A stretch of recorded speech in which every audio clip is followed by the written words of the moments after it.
Hidden among the ranches and rolling hills in the northern part of Denton County, Texas, the remains of more than 400 people lie in an overgrown cemetery. And even though it was abandoned and forgotten a long time ago, a few headstones can still be found. But most of the graves in this place never had headstones to begin with. That's because the people who were buried in them were considered to be property, not much different than a horse or a mule. This is where slaves were buried.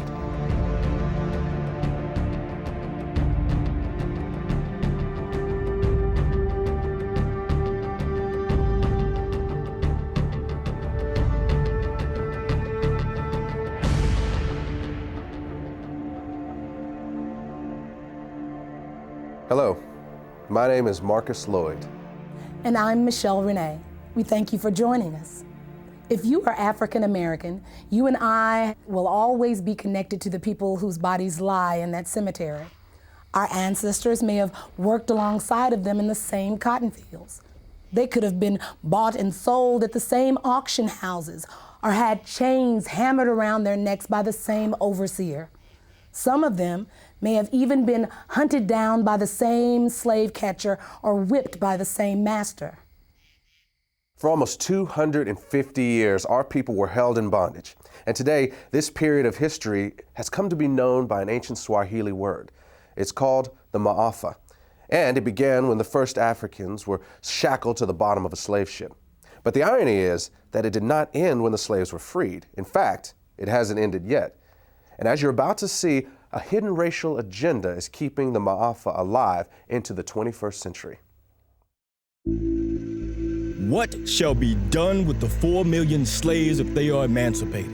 This question has been answered and can be answered in many ways. Primarily, it is a question less for man than for God, less for human intellect than for the laws of nature to solve. Our answer is, do nothing with them. Mind your business and let them mind theirs. Your doing with them is their greatest misfortune. They have been undone by your doings, and all they now ask and really have need of at your hands is just to let them alone. Frederick Douglass, 1862. It is the stupidity of man to think that he can do evil, even some monstrous evil, and it won't have any backlash on himself. But of course, it seldom works that way, and the moment he figures that out, he starts looking for a way to avoid the repercussions of what he's done. This is what happened with slavery. In the early 1800s, as it began to look like the end of slavery might be on the horizon, white America started to be concerned that a day of reckoning was coming. The primary fear for the average person was of retribution and insurrection, and that was a reasonable fear. After all, it's illogical to think that you can do to a whole group of people what was done to African Americans and think that they will just take it lying down forever. And of course, there were things like the Nat Turner uprisings. But for the wealthy elite, their fears went beyond things like insurrection. They were worried about the financial impact. Remember, it was not just the cotton plantations that profited from slavery. Whether you're talking about the banks or the insurance companies, the railroads, even the newspapers, the fact is that almost every aspect of the American economy was at some level or another invested in the slave business. You also need to recognize that for the wealthy elitists who controlled this system, slaves were an asset as long as they were slaves. But at the moment they are set free, they become a liability. And what the elite knew was that the end of slavery would instantly release 4 million people into the economy who had been kept uneducated and effectively unemployable anywhere but the cotton field. And what they were concerned about was that this was going to bankrupt the American economy. Taxes were going to go through the roof to take care of these people. Crime was going to be rampant. The prisons were going to be flooded. There was going to be this population overrun. And in the North, the biggest fear was migration from the South of these black people. The other fear that these people had was intermarriage between blacks and whites would lead to a loss of racial purity. The question was, what were they going to do about it? And their initial thought was that they would just send all the slaves back to Africa. This plan was called colonization, and it had broad support among the wealthy elite. In fact, the American Colonization Society was even funded by the United States Congress. But in the end, colonization proved to be unworkable, and the idea was eventually scrapped. But about that same time, a new philosophy was emerging in the world. It was called eugenics, and for some, it seemed like the perfect solution to what had become known as the Negro dilemma.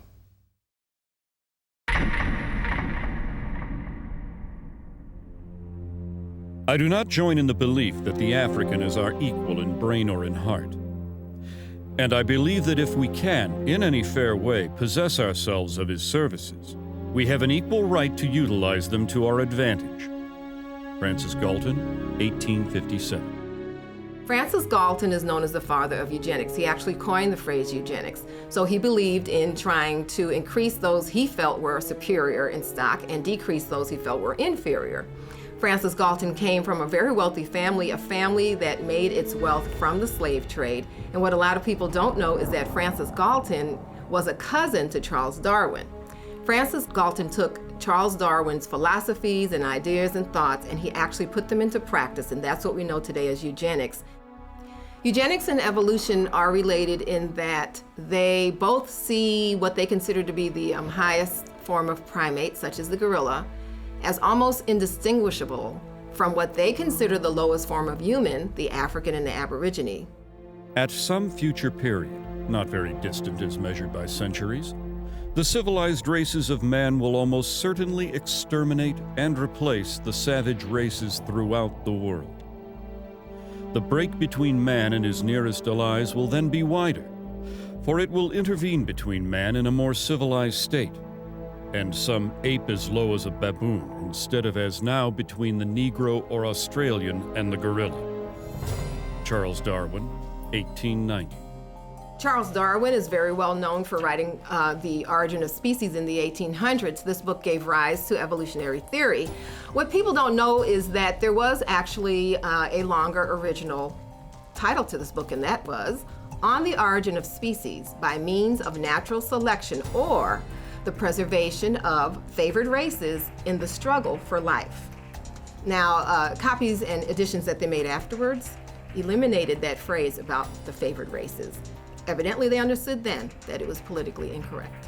Some may defend Francis Galton because eventually that he rejected slavery, but they do point out that all of his wealth did derive from the slave trade, but also it needs to be known that he, as well as other eugenists, did not reject slavery until after it had ended. And they could not any longer exploit blacks legally. So at that point, it would have been quite easy for he and his cohorts to reject slavery. I think this is a point that we all have to really realize, that the eugenics movement was not invented by the everyday average white American, but by a select group of wealthy white elitists that had often used this ideology to pit all of white America against black America. And so we see that indeed that truly is the case even to this day. Average Negroes possess too little intellect, self-reliance, and self-control to make it possible for them to sustain the burden of any respectable form of civilization without a large measure of external guidance and support. Francis Galton, 1873. Eugenicists believed that Africans were inferior not just mentally, but physically, and that left to themselves, left alone, they would not make it. The problem is, it didn't work. With that failure, the eugenicists moved on to what is known as positive eugenics.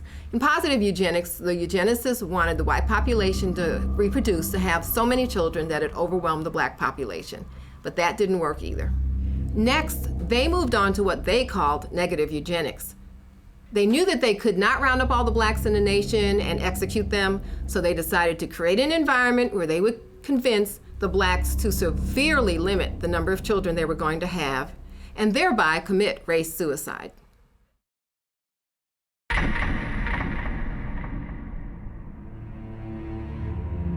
The problem of the socially fit must be treated not as one of color, but as a problem of the spread of feeble-mindedness. Dr. Charles Davenport, 1913, director of the Eugenics Record Office, Cold Spring Harbor, New York, and co-founder of the American Eugenics Society. The Eugenics realized that they could not promote their agenda simply because they knew it would be viewed as politically incorrect and socially unacceptable. So what they did was use code words that were once successful in slavery, terms such as feeble-minded, unfit, words such as imbecile, immoral, criminal. They tagged those labels upon the targeted community. These words were less inflammatory, so it let society more or less not be totally alarmed of the original intent, but deep down inside, I believe everyone truly knew what segment of society and what people they were actually talking about. Even a cursory glance at the charts, photographs, and diagrams used to popularize eugenic ideals reveals that the unfit were swarthy, black, and ugly by Anglo-Saxon standards, with flattened noses, wiry hair, and prognathous profiles. Harriet Washington, author, Medical Apartheid. In the early 20th century, the white elitists who made up the eugenics movement were no longer just philosophers and academics. Now they were industrialists and billionaires who had come to embrace a worldview that was essentially identical to the eugenics movement. The same individuals and corporations who had once made millions on the backs of slaves were now willing to spend millions to get rid of them. But that didn't mean that these guys were interested in being public crusaders for the eugenics movement. They were certainly willing to be the brains and the money behind it, but they would hire crusaders to do the dirty work. And the primary one they settled upon was a woman named Margaret Sanger. She was the founder of the American Birth Control League and the publisher of its newsletter, the Birth Control Review. On a practical level, the relationship between Sanger and these elitists was basically a marriage of convenience. In order to advance their common agendas, they needed a front man and she needed money. And the whole thing would be held together by this kind of bizarre obsession with race and class. The result was that the American Birth Control League became the driving force behind the American eugenics movement. Eugenics would no longer just be a philosophy. Sanger and others like her were going to put it into practice. We are paying for and even submitting to the dictates of an ever-increasing, unceasingly spawning class of human beings who never should have been born at all. Margaret Sanger, 1922. The laws of nature require the obliteration of the unfit, and human life is valuable only when it is of use to the community or race. Madison Grant, 1916, co-founder, American Eugenics Society. The black man has never been a competitor, but has always been subservient to the white race. And just so long as he remains subservient, his position is secure. And just so soon as he becomes a competitor, his fate is sealed. Dr. Benjamin Hayes, eugenicist, 1905. The American Birth Control League was wise enough to get their program of population control across by using what had worked in the past, the same code words that had established the institution of slavery and that was also used by the early eugenics movement was once again used by the American Birth Control League. The Margaret Sangers of those days did not come out and say they were trying to eliminate black people. What they did say, they were trying to rid society of the feeble-minded. They were trying to rid the society of the criminal. Well, she was successful simply because of her eugenics friends for the past 50 years had put those labels on minorities and African Americans, and therefore society was more or less desensitized. In effect, the code words hid the agenda of Margaret Sanger and the eugenists. At that time, they did shift over to what they call the quality of life. It was a philosophy unquestionably used to target the poor simply because what the quality of life at its core meaning was that poor people really didn't have a reason to live. Only the white, those with status, had any chance of a meaningful or purposeful life. The solution for the poor now was not to eliminate the circumstances that would cause poverty. Their solution now was to eliminate the poor, eliminate the impoverished, and just wipe them off the face of the earth. The practice of birth control among the majority of colored people would probably be more eugenic than among their white compatriots. The dissemination of the information of birth control should have begun with this class, rather than with the upper social and economic classes of white citizens. Walter Terpening, Birth Control Review, 1932. In virtually every community where Negroes dwell, one finds them in fat times and lean alike, contributing a disproportionate number to the roles of the dependents and delinquents. They make excessive demands on the white man's charity and overtax his patience. Newell Sims, Birth Control Review, 1932. Author Madison Grant was a co-founder of the American Eugenics Society and an officer of the New York Zoological Society. In 1906, he had authorized an exhibit at the Bronx Zoo in which a 22-year-old African named Ota Benga was displayed in a cage in the monkey house. Sharing the cage with Benga was an orangutan. When a local clergyman protested the exhibit, he said that it was clearly intended to be a demonstration of Darwin's theory of evolution. Local proponents of Darwinism apparently agreed and labeled the display educational. 10 years after this event, Ota Benga committed suicide.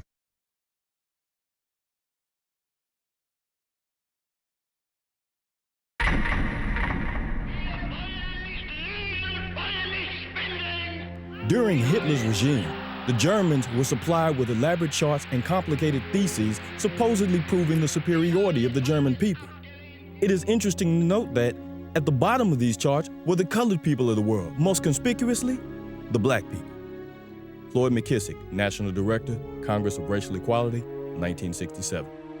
An often overlooked fact about the German Holocaust is that the Nazis did not simply target the Jewish population.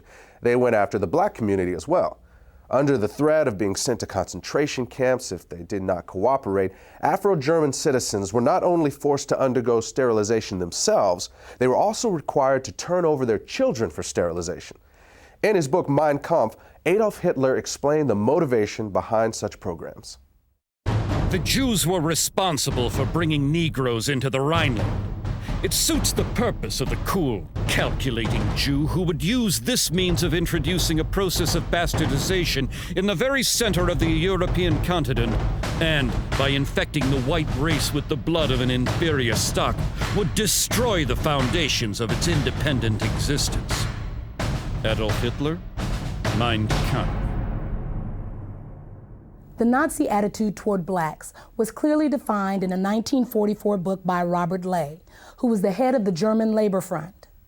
Ley characterized the Jewish race as a disease-riddled parasite that had been created by unnatural inbreeding between white men and the racially inferior Negro. He described the result as a racial swamp that would eventually destroy the natural superiority of the Aryan race. Another Nazi publication described blacks as African brutes who had not been tamed even by centuries of slavery. It went on to say that any effort to assimilate people of African descent into civilized society was a waste of time, and that the lynchings of blacks in America did not merit any regret. Since World War II, it has been well documented that Adolf Hitler was profoundly influenced by the American eugenics movement, and that many of his government's racial policies were actually developed from the writings of American eugenicists like Madison Grant and Harry Laughlin. In fact, Hitler referred to Grant's book, The Passing of the Great Race, as his Bible. Meanwhile, American eugenicists were routinely praising Hitler and holding up the Nazi eugenics program as a model for the United States to copy. The leader of the German nation, Adolf Hitler, has been able to construct a comprehensive racial policy of population development and improvement. The difference between the Jew and the Aryan is as unsurmountable as that between black and white. Germany has set a pattern which other nations must follow. Dr. Clarence Gordon Campbell, 1935, President, Eugenics Research Association, New York. Among those American eugenicists who most strongly supported the Nazis was a member of the American Eugenics Society, a director of the American Birth Control League, and a writer for the Birth Control Review. His name was Lothrop Stoddard. As an avowed racist, Stoddard was the author of a book called The Rising Tide of Color Against White World Supremacy, which was widely promoted by the Ku Klux Klan.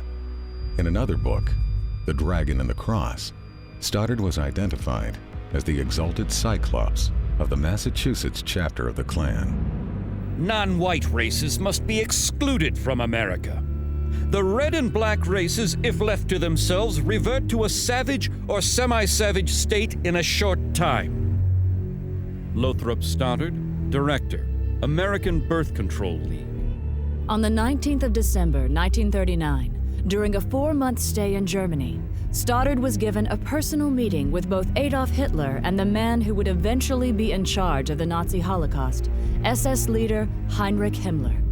Later, when a course on race was introduced at Halle University in Germany, its instructor stated that it would be modeled on the philosophies of American eugenicists, including Lothrop Stoddard. Eventually, Stoddard's racial views would even be featured in Nazi school textbooks. The white race divides into 3 main subspecies: the Nordics, the Alpines, and the Mediterraneans. All 3 are good stocks, ranking in genetic worth well above the various colored races. Lothrop Stoddard, Director, American Birth Control League. To eliminate blacks from Germany, one of the people Hitler called on was a eugenicist who had once written that blacks are an inferior race of savages who should only be allowed to survive as long as they are of use to the Aryan race. His name was Eugen Fischer, and about 20 years earlier, he had been one of the leaders of a system of concentration camps in southwestern Africa, where blacks were rounded up to be executed, experimented on, or held as free labor. Under Hitler, Fischer would serve on committees that planned the sterilization of all blacks in countries that came under German control. He would also be one of the first Nazi scientists to become publicly affiliated with the Carnegie-funded Eugenics Laboratory in Cold Spring Harbor, New York. Eventually, Fischer would also be put in charge of the Kaiser Wilhelm Institute, which was funded by the Rockefeller Foundation. It was here that many of the Nazi programs for creating racial purity were developed. In 1927, Margaret Sanger organized the World Population Conference in Geneva, Switzerland, and gave it front-page coverage in her Birth Control Review.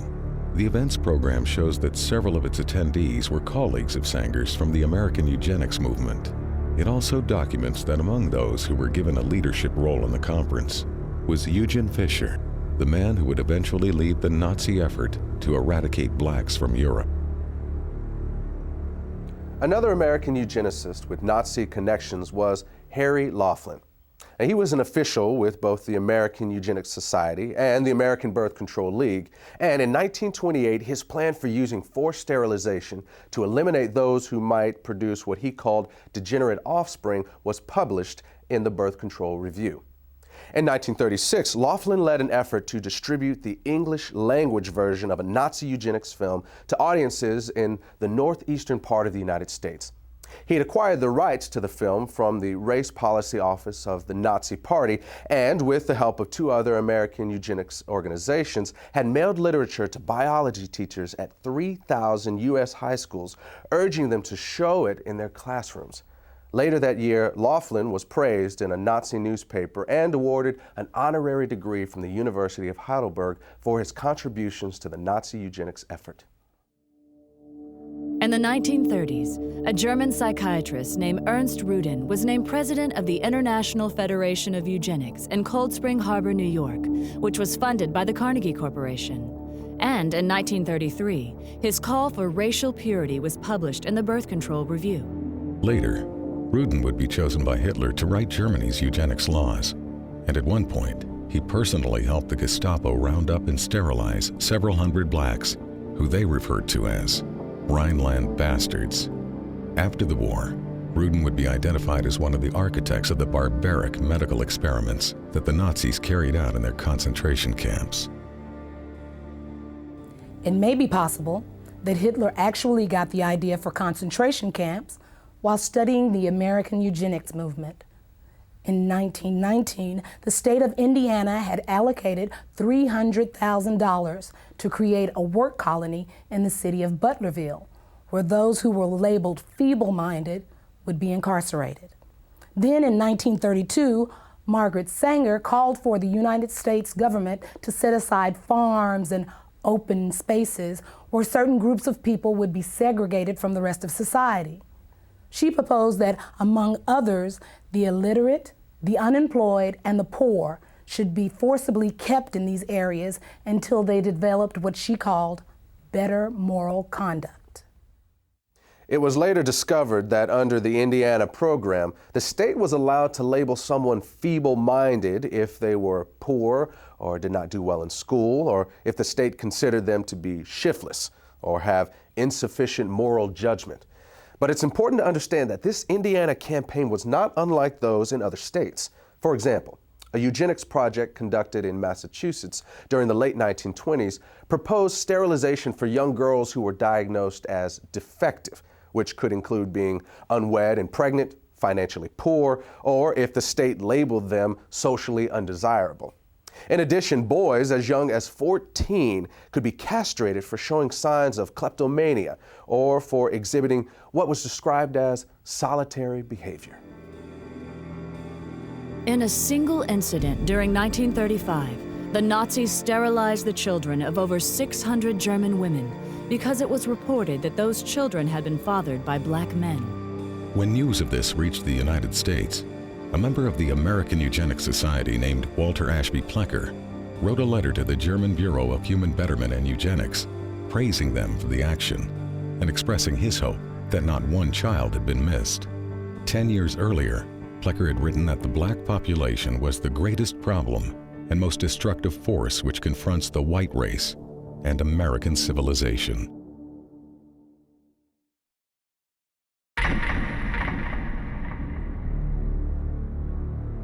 Eugenics goals are most likely attained under a name other than eugenics. Frederick Osborne, president and founding member of the American Eugenics Society. By the late 1930s and early 1940s, revelations about Nazi and fascist atrocities in Europe were causing the public to become increasingly uncomfortable with terms like eugenics and population control. This alarmed the leaders of the American Birth Control League, who were aware that this shifting attitude could impact both their ability to implement their racial agenda and their ability to raise funds. They were also aware that the connections between the American Birth Control League and the Nazis were starting to become known. Marketing research had shown them that in this environment, they needed to move away from words like control in favor of less threatening words like planning. So in 1942, they changed the name of the organization.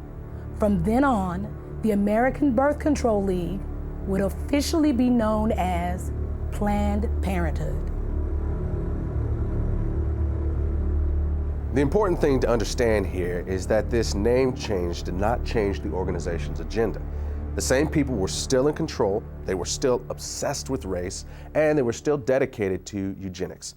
Today, defenders of Margaret Sanger will often try to hide her racism by claiming that she was not really a eugenicist and that Planned Parenthood was never part of the eugenics movement. But the truth is that as late as 1956, the American Eugenics Society listed Sanger as a member of the organization. In addition, many of Sanger's colleagues and the people whose writings she published, as well as many of Planned Parenthood's officers, were also known to be members. In fact, the ties between Sanger and the eugenics movement were so well established that in the 1920s, Sanger pursued a plan to merge the American Birth Control League, or Planned Parenthood as it was later called, with the American Eugenics Society. However, despite Sanger's efforts, the merger plan died after being rejected by the leadership of the American Eugenics Society. As an alternative, Sanger then proposed that the two organizations at least combine their publications into one magazine. But again, that idea was also rejected by the American Eugenics Society. The eugenic and civilization value of birth control is becoming apparent to the enlightened and the intelligent. The campaign for birth control is not merely of eugenic value, but is practically identical in ideal with the final aim of eugenics. Margaret Sanger, 1921. In her autobiography, Margaret Sanger wrote about a speech she gave in 1926 at a Ku Klux Klan rally in Silver Lake, New Jersey. The Planned Parenthood founder bragged about the fact that afterward, she was invited by 12 other Klan chapters to speak at their events. At about the same time the American Birth Control League was changing its name to Planned Parenthood, a lot of books and reports began coming out that attempted to put a happy face on eugenics, and many of them were written by people that were associated with Planned Parenthood. The strategy here was obvious. Since the Nazis had turned eugenics into a four-letter word, the American eugenics movement decided it was time to lay low. So most of their writings during this time period downplayed the role of eugenics and couched their agenda in terms of helping the African American. Perhaps the best example of this is a 1,500-page book by eugenicist Gunnar Myrdal called An American Dilemma: The Negro Problem in Modern Democracy. Interestingly, this book was not the result of some mom-and-pop operation. Myrdal had 75 assistants working on this project whose salaries were being paid for by the Carnegie Corporation, and Carnegie had been a major player in the eugenics movement for many years. Gunnar Myrdal and his wife Alva were both involved in eugenics.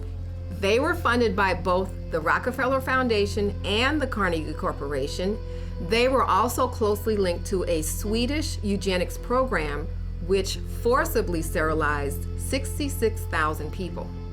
When you read Chapter 7 of this book, it becomes undeniable that this is a blueprint for the modern eugenics movement that we still see in the United States today. The bottom line is that Gunnar Myrdal believed that not only could blacks not help themselves, he felt that nobody could help them, and the only solution in his eyes was to get rid of them. Commonly, it is considered a great misfortune for America that Negro slaves were ever imported. The presence of Negroes in America today is usually considered a plight of the nation. Chapter 7, page 167. All white Americans agree that if the Negro is to be eliminated, he must be eliminated slowly, so as not to hurt any living individual Negroes. Chapter 7, page 168. The only way possible of decreasing Negro population is by means of controlling fertility. Chapter 7, page 170. Birth control facilities could be extended relatively more to Negroes than to whites, since Negroes are more concentrated in the lower income and education classes. Chapter 7, page 176. One thing I find very revealing about Chapter 7 is the first paragraph.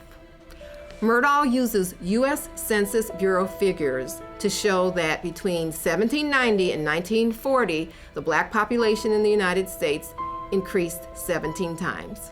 At the same time, those Census Bureau figures show that the white population increased 37 times. However, neither Myrdal nor any other eugenicist wrote anything about what to do about that part of the population that was increasing twice as fast as the black population. Gunnar Myrdal's book on how to resolve what he called the Negro problem was published in 1944 by Harper and Brothers of New York. 4 years earlier, the same company, which is today known as HarperCollins, had also published a book by one of the founding members of the American Eugenics Society. At the time that Harper and Brothers published these books, its president was a man named Cass Canfield, who would later become the national president of Planned Parenthood.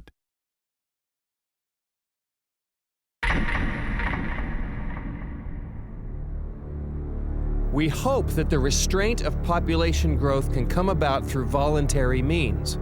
But if it does not, involuntary methods will be used.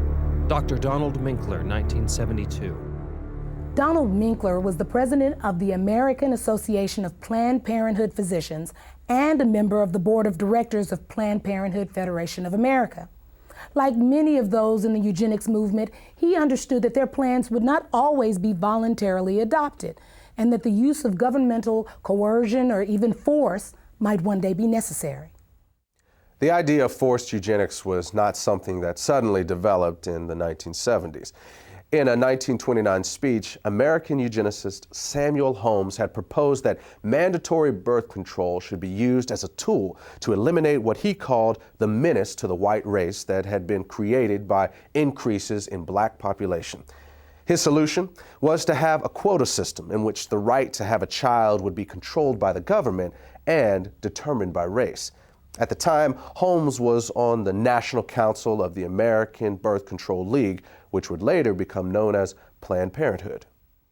Then, in 1936, eugenicist Julian Huxley proposed that the genetically inferior classes could be made to have fewer children if they were denied easy access to welfare. Another part of this proposal was that medical care to these same people should be restricted in order to reduce the survival rates of the children they did have. He also called for the forced sterilization of anyone who was unemployed beyond a certain length of time. Huxley was later honored by Planned Parenthood and was a featured speaker at one of their annual conventions. The reality is that the views of people like Samuel Holmes and Julian Huxley were never uncommon within the American eugenics community.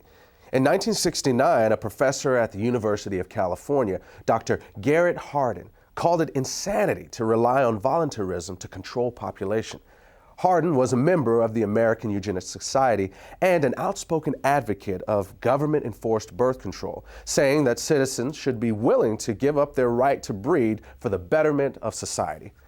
In 1980, he was given Planned Parenthood's highest national award. He and his wife would later kill themselves in a joint suicide pact. There were, of course, some within the eugenics movement who were uncomfortable with the idea of using force, and they would often express their reservations about it in public. But when pressed, virtually none of them would rule it out, including Planned Parenthood founder Margaret Sanger. I consider that the world and almost our civilization for the next 25 years is going to depend upon a simple, cheap, safe contraceptive to be used in poverty-stricken slums, jungles, and among the most ignorant people. Even this will not be sufficient, because I believe that now, immediately, there should be national sterilization for certain dysgenic types of our population who are being encouraged to breed and would die out were the government not feeding them. Margaret Sanger, 1950. This was written by Sanger in a personal letter to Catherine Dexter McCormick.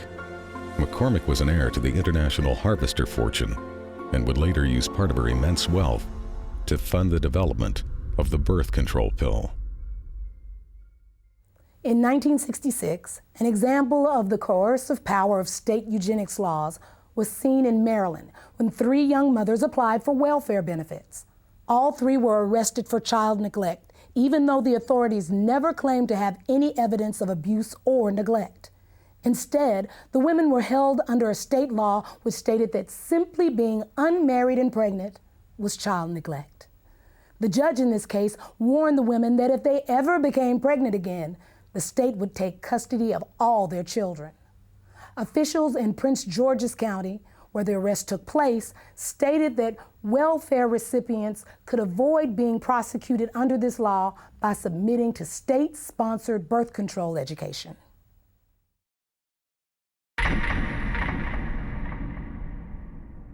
In 1934, Adolf Hitler sent a letter to American eugenicist Leon Whitney, complimenting him for a book he had written on sterilization. Whitney was the former executive secretary of the American Eugenics Society and a colleague of Margaret Sanger's.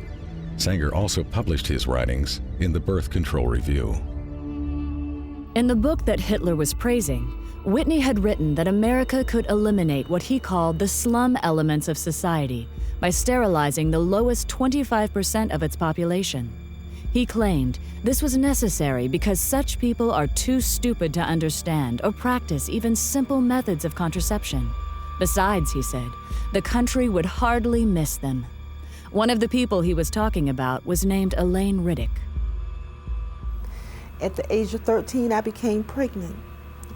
I was raped by a guy that lived across the street from me. He snatched me off the street and molested me and threatened my life and said if I ever told anyone that he would kill me. When they was delivering my son, they sterilized me at the same time.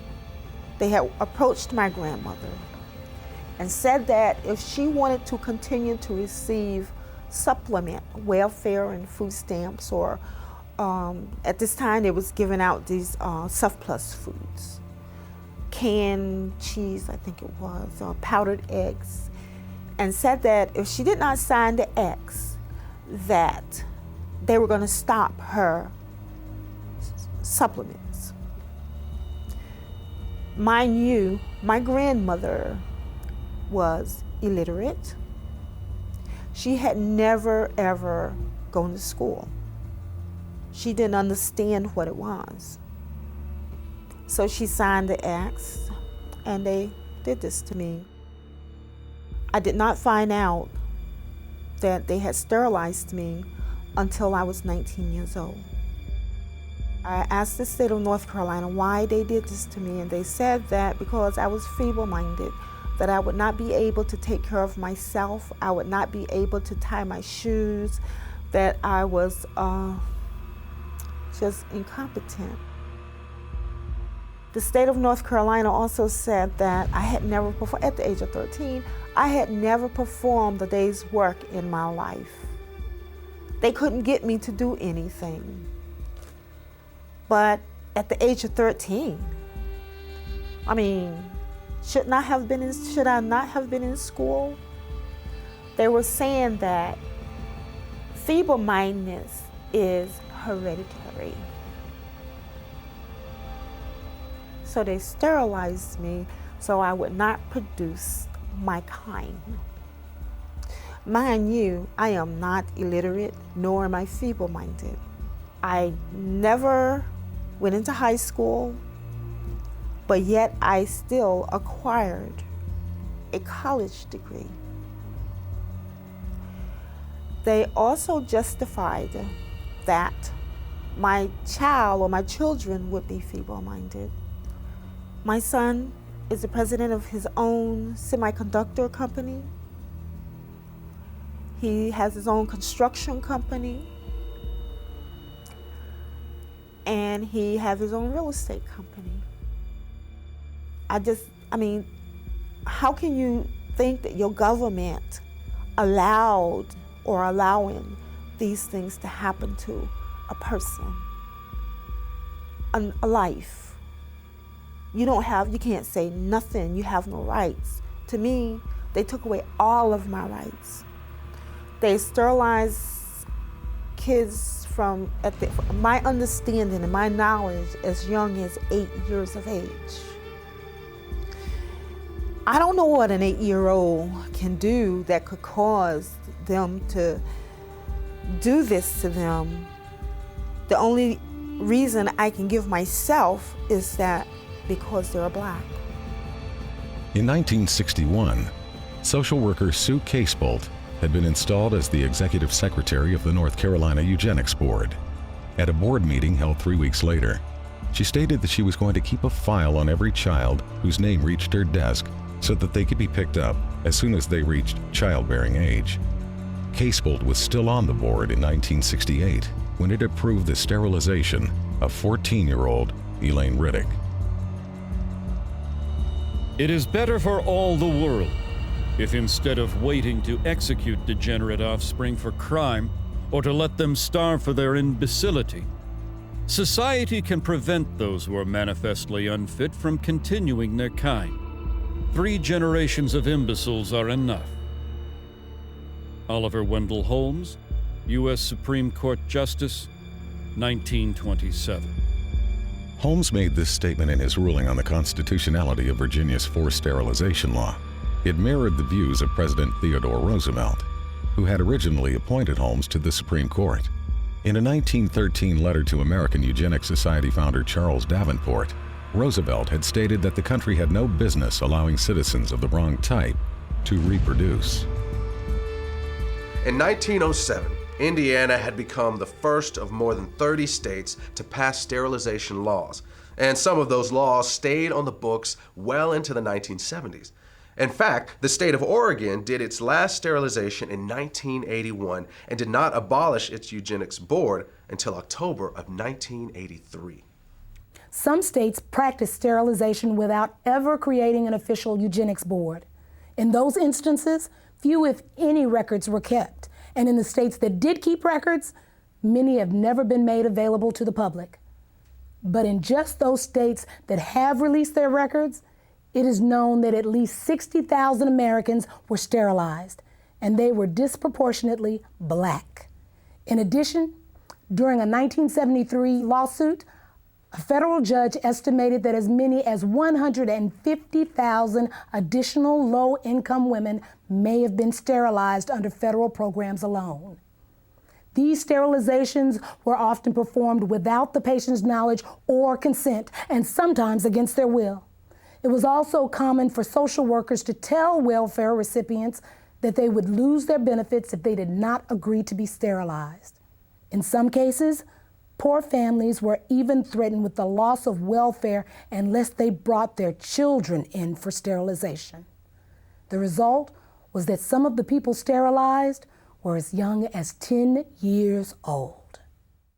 In the first 6 months of 1972, one hospital in Aiken County, South Carolina, sterilized over 1/3 of the Medicaid patients who were there to give birth, and all but one of these women were Black.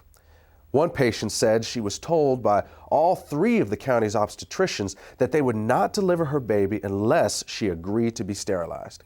Her claim was later confirmed by each of the doctors. Another patient said she was told by one of these same physicians that he was tired of having to help support the babies of welfare recipients and that she could either agree to be sterilized or find another doctor. The law of nature says that only the fit shall survive. When a nation disregards this law by protecting the unfit and encouraging their multiplication, this nation invites inevitable destruction. As far as New Jersey is concerned, sterilization is an economic necessity. And as far as the United States is concerned, sterilization is a matter of national preservation. Fred Shepard, Assemblyman. Fred Shepard was a member of the New Jersey State Legislature. He made this statement upon his introduction of a sterilization bill in March of 1942. In some parts of the country, Planned Parenthood was closely associated with these state eugenics boards and was often a referral agency for them. But the system did not always run smoothly. In 1969, when the number of sterilizations approved by the Iowa State Eugenics Board began to drop, the board was attacked in the press by the executive director of Planned Parenthood, Robert Weber. He said that he was alarmed by the decline in numbers and that the Eugenics Board should expand its approval criteria. Board Chairman Dr. S.M. Corson responded that the board's guidelines were already fairly broad. He pointed out that approvals were routinely given for young girls for no reason other than the board's speculation that they might likely one day engage in immoral behavior without the capacity for being wives and mothers. At that point, Weber publicly scolded the board and told them that they should either increase the number of sterilizations or quit.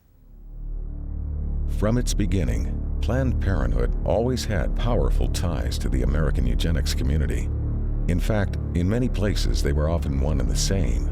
For example, when the first birth control clinic was opened in Arkansas, it was operated by the Arkansas Eugenics Association and overseen by a woman named Hilda Cornish. Later, the Arkansas Eugenics Association would become the Arkansas State Affiliate of Planned Parenthood, and Cornish would be named its executive director. During the 4 months that American Birth Control League director Lothrop Stoddard was in Nazi Germany, he not only met with Hitler and SS chief Heinrich Himmler, he also attended one of the Nazi eugenics courts. The first case I saw looked like an excellent candidate for sterilization. A man in his mid-30s, he was rather ape-like in appearance. Receding forehead, flat nose with flaring nostrils, thick lips, and heavy prognathous jaw. Not vicious looking, but gross and rather dull. Lothrop Stoddard, Director, American Birth Control League, later known as Planned Parenthood. Given the admiration that Adolf Hitler expressed for the American eugenics movement, it is not unlikely that he modeled the eugenics courts in Nazi Germany after the state eugenics boards in the U.S. In both countries, feeble-mindedness was routinely used as a catch-all justification for sterilization, and the diagnosis of feeble-mindedness was almost always left up to the judgment of the person advocating the sterilization. First, the white man tells me to sit in the back of the bus. Now it looks like he wants me to sleep under the bed. Back in the days of slavery, black folks couldn't grow kids fast enough for white folks to harvest. Now that we got a little taste of power, white folks wants to call a moratorium on having babies. Comedian Dick Gregory, Ebony Magazine, 1971. By the 1960s, the American eugenics movement had been reasonably successful in getting sterilization laws and prohibitions against interracial marriage passed. They also had some success in getting states to mandate sterilization for those convicted of even non-sexual crimes, and some states began to require sterilization as a condition for receiving welfare or health care. Meanwhile, another state proposed jail time for anyone who had a child out of wedlock unless they agreed to be sterilized, and at least one state required sterilization as a condition of being released from custody. But these laws were not producing the results Planned Parenthood and others in the eugenics movement wanted. They also began to fear that federal courts were going to eventually rule that these kinds of measures were unconstitutional. At about the same time, however, something new was being introduced to American society. It was called the birth control pill, and the eugenics movement quickly saw it as the perfect solution for controlling the population of people they had always seen as oversexed, unsophisticated, and lazy. But what they would eventually discover is that while the pill was enthusiastically embraced by whites, it was generally rejected by blacks, despite the fact that Planned Parenthood focused its marketing on the African American community and located the vast majority of its facilities in black neighborhoods. What Planned Parenthood and the rest of the eugenics movement did not count on was that many blacks did not want to reduce their numbers. In fact, they saw high birth rates as the most effective way to increase their power in the American political system. The other reality was that an increasing number of African Americans were becoming suspicious that a hidden agenda was behind the birth control revolution. Even those who once supported the idea of population control were beginning to sense that it actually meant black population control. This feeling was evident in June of 1970 when the Black Caucus walked out of the first National Congress on Optimum Population and Environment being held in Chicago. Felton Alexander of the National Urban League and the chairman of the Black Caucus said the action was taken because of clear and unmistakable evidence that the purpose of the conference was to legitimize the extermination of the black population. By this time, many other civil rights advocates were beginning to see the same thing.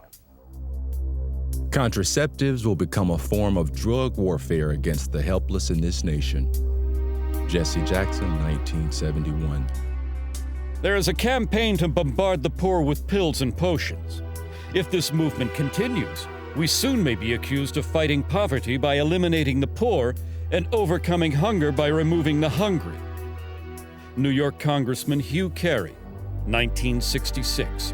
Under the cover of an alleged campaign to alleviate poverty, white supremacist Americans and their dupes are pushing an all-out drive to put rigid birth control measures into every black home. No such drive exists within the white American world. Black Unity Party, 1968. Birth control and sterilization in the wrong hands would be more deadly to Negroes than all the tanks, riot guns, cattle prods, billy clubs, and shackles we have overcome in the past. Dr. Leroy Swift, obstetrician, gynecologist, 1968. As it became clear that a growing number of African Americans were connecting the dots between birth control and black genocide, eugenics organizations began calling for the U.S. government to add birth control chemicals to the nation's food and water supply. It was even suggested that this strategy could be specifically targeted at urban neighborhoods. This idea was widely embraced in the eugenics movement and taken seriously enough by the government to be discussed at a 1969 meeting at the United Nations. Under the plan being considered, a couple could apply to the government for permission to have a child, and if approved, they would be given an antidote to the population control chemicals they had ingested in their food and water. Interestingly, the idea that government should have some sort of licensing agreement to regulate who would and would not be allowed to give birth was not a new one. In 1934, Planned Parenthood founder Margaret Sanger had proposed that the U.S. government implement a system in which women would not have the legal right to have a child without a permit from the government, and that these permits would only be good for one baby. But eventually, proposals like forced sterilization, chemicals in the food and water supply, and government control of childbearing were abandoned by most people in the eugenics movement. Despite the fact that many of them openly advocated such ideas, they would come to realize that there was really no practical way to carry them out. But for all their failures, what the eugenics movement had accomplished was to lay the foundation for the next phase of their plan. And this is where they would find the success that they had been chasing for over 100 years.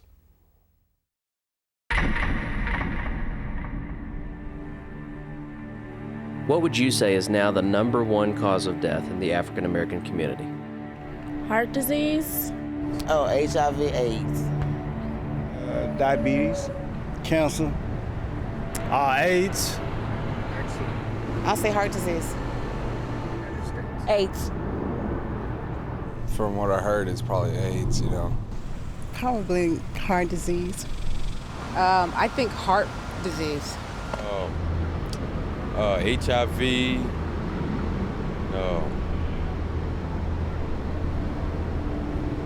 Gang violence.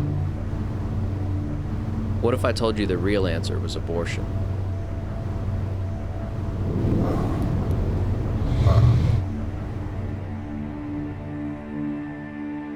Since 1973, legal abortion has killed more African Americans than AIDS, cancer, diabetes, heart disease, and violent crime combined.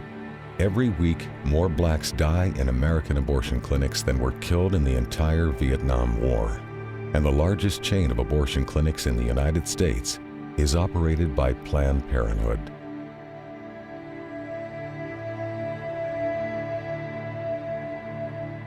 We have now reached a point in this country that African American women, though they make up 12% of the population, they account for 37% of the abortions. An African American baby is almost 5 times more likely to be aborted than a white child. The abortion industry at this point kills as many African American people every 4 days as the Klan killed in 150 years. And you can truly say the most dangerous place for an African American to be is in the womb of their African American mother.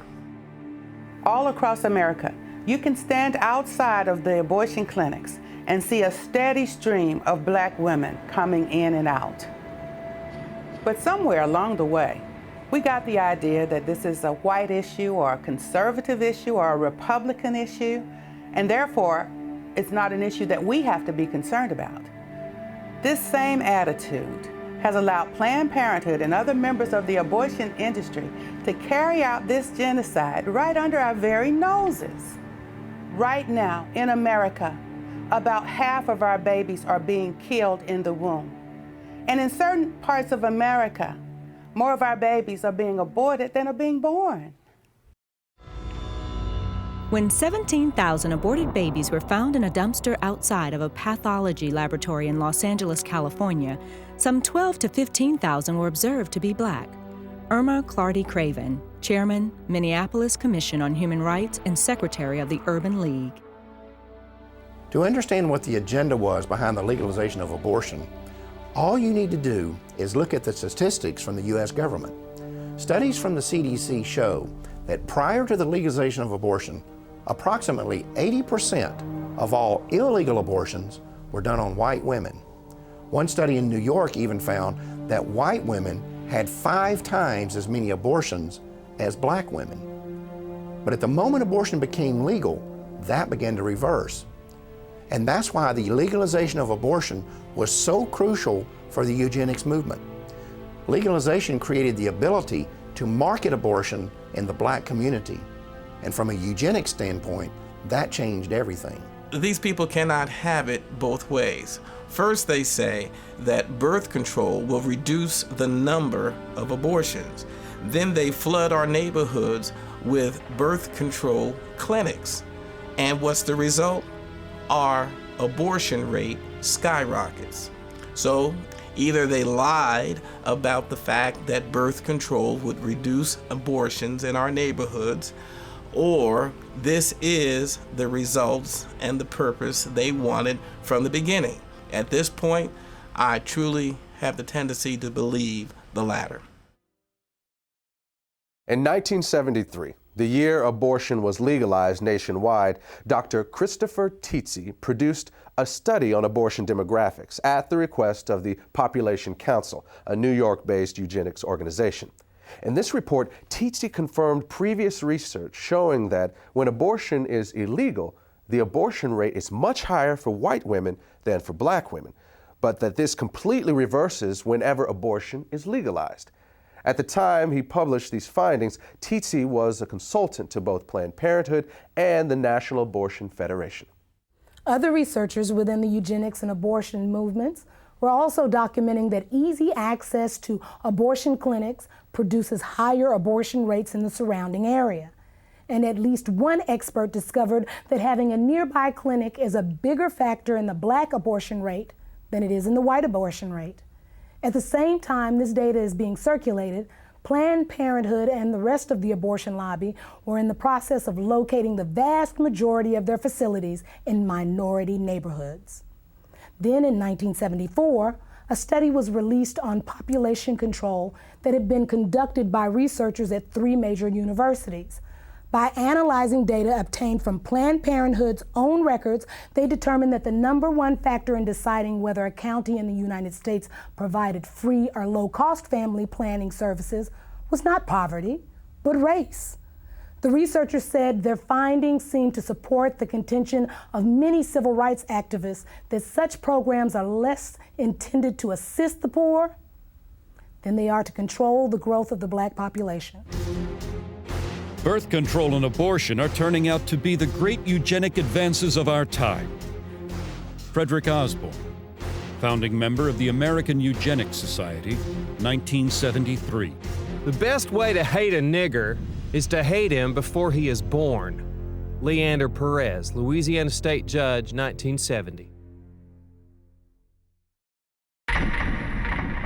2 years after the director of Iowa Planned Parenthood had publicly attacked the state's eugenics board for not approving enough sterilizations, a bill was introduced in the Iowa legislature to legalize abortion. Despite having the support of both the state Republican Party and the state Democratic Party, as well as strong backing from the governor, the bill would be defeated almost single-handedly by the only African American in the Iowa legislature. Proponents have argued this bill is for Blacks and the poor who want abortions and can't afford one. This is the phoniest and most preposterous argument of all. I represent the inner city where the majority of Blacks and poor live, and I challenge anyone here to show me a waiting line of either Blacks or poor whites who are wanting an abortion. Iowa State Representative June Franklin, Democrat, 1971.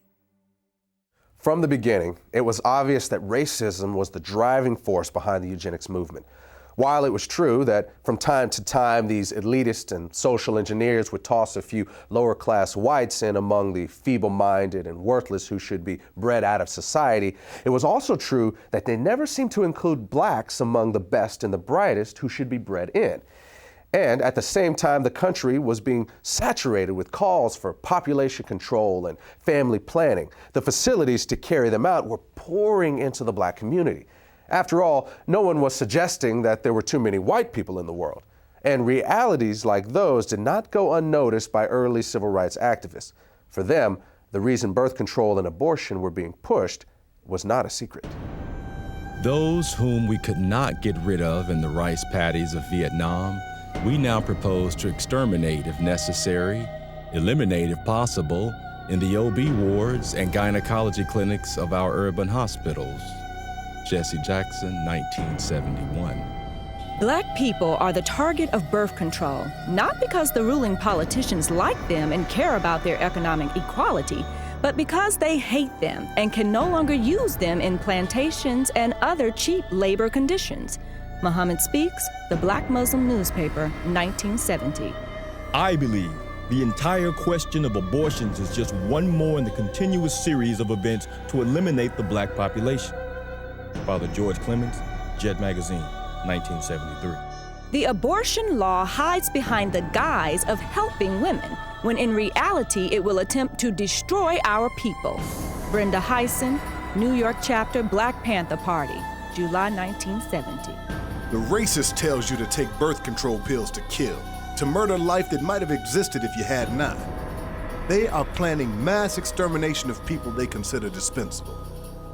Van Keys, Oakland chapter, Black Panther Party, 1969. A true revolutionary cares about the people. He cares to the point that he is willing to put his life on the line to help the masses of poor and oppressed people. He would never think of killing his unborn child. Detroit chapter, Black Panther Party, 1970. Who the hell is getting the pill? The Mexican and the Negro. Do you want to wipe us out? Cesar Chavez, 1967. On the day after the assassination of Dr. Martin Luther King, a memorial service was held at Howard University in Washington, D.C. As mourners left the auditorium, they encountered about 600 people attending a rally outside. Several speakers were heard warning the crowd that population control was being used as a weapon of black genocide. Among the speakers who gave this warning was noted civil rights activist Stokely Carmichael. A year later, Pittsburgh police were called when 200 sticks of dynamite were discovered near a local Catholic church. An investigation revealed that the dynamite was not intended for the church, but was instead left behind by civil rights activist William Bowie Hayden. Hayden later admitted that he and his group, the United Movement for Progress, had planned to use the explosives to blow up nearby Planned Parenthood facilities because they were practicing black genocide. Hayden had once stated that any African American who supported allowing Planned Parenthood into black neighborhoods was an Uncle Tom. Into the black community stepped Planned Parenthood. Only when they came into the black community, they've become Planned Black Genocide. William Bowie Hayden, civil rights activist, 1971. Among those associated with Hayden was an African-American physician named Dr. Charles Greenlee. Greenlee had been a staunch supporter of Planned Parenthood, but became suspicious of the organization after noticing that black neighborhoods in his city were, as he described it, saturated with Planned Parenthood facilities, while nearby white neighborhoods that were just as poor did not have a single one. In an article published by the Black Muslim newspaper Muhammad Speaks, Greenlee said he had also discovered that deceptive materials were being circulated in the ghettos and delivered to the homes of black women, warning them that welfare recipients who had additional children would lose their public assistance. Greenlee knew that wasn't true and concluded that Planned Parenthood was pushing a hidden agenda. It was then he severed his ties to the organization and started working against it. The idea is to make less niggas so they won't have to build houses for them. If we keep producing, they're either gonna have to kill us or grant us full citizenship. Dr. Charles Greenlee, civil rights activist, 1968. It is strange that they chose to start talking about population control at the same time that Black people in America and people of color around the world are demanding their rightful place as human citizens and their rightful share of the material wealth in the world. Jesse Jackson, 1977.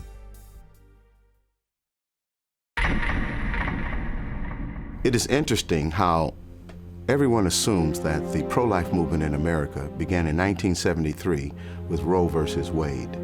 But we who were around during the civil rights movement and struggle of the 1960s, we know that the first anti-abortion groups were organizations like the Black Panthers, the Nation of Islam, and other community organizations. These folks were speaking out against both birth control and abortion long before the contemporary pro-life groups of today existed. But one of the problems with the civil rights movement was that there was far too many men and women who were willing to sell out the community. And a lot of powerful, influential African Americans knew that they had to be willing to turn and look the other way in order to advance their own personal political agendas.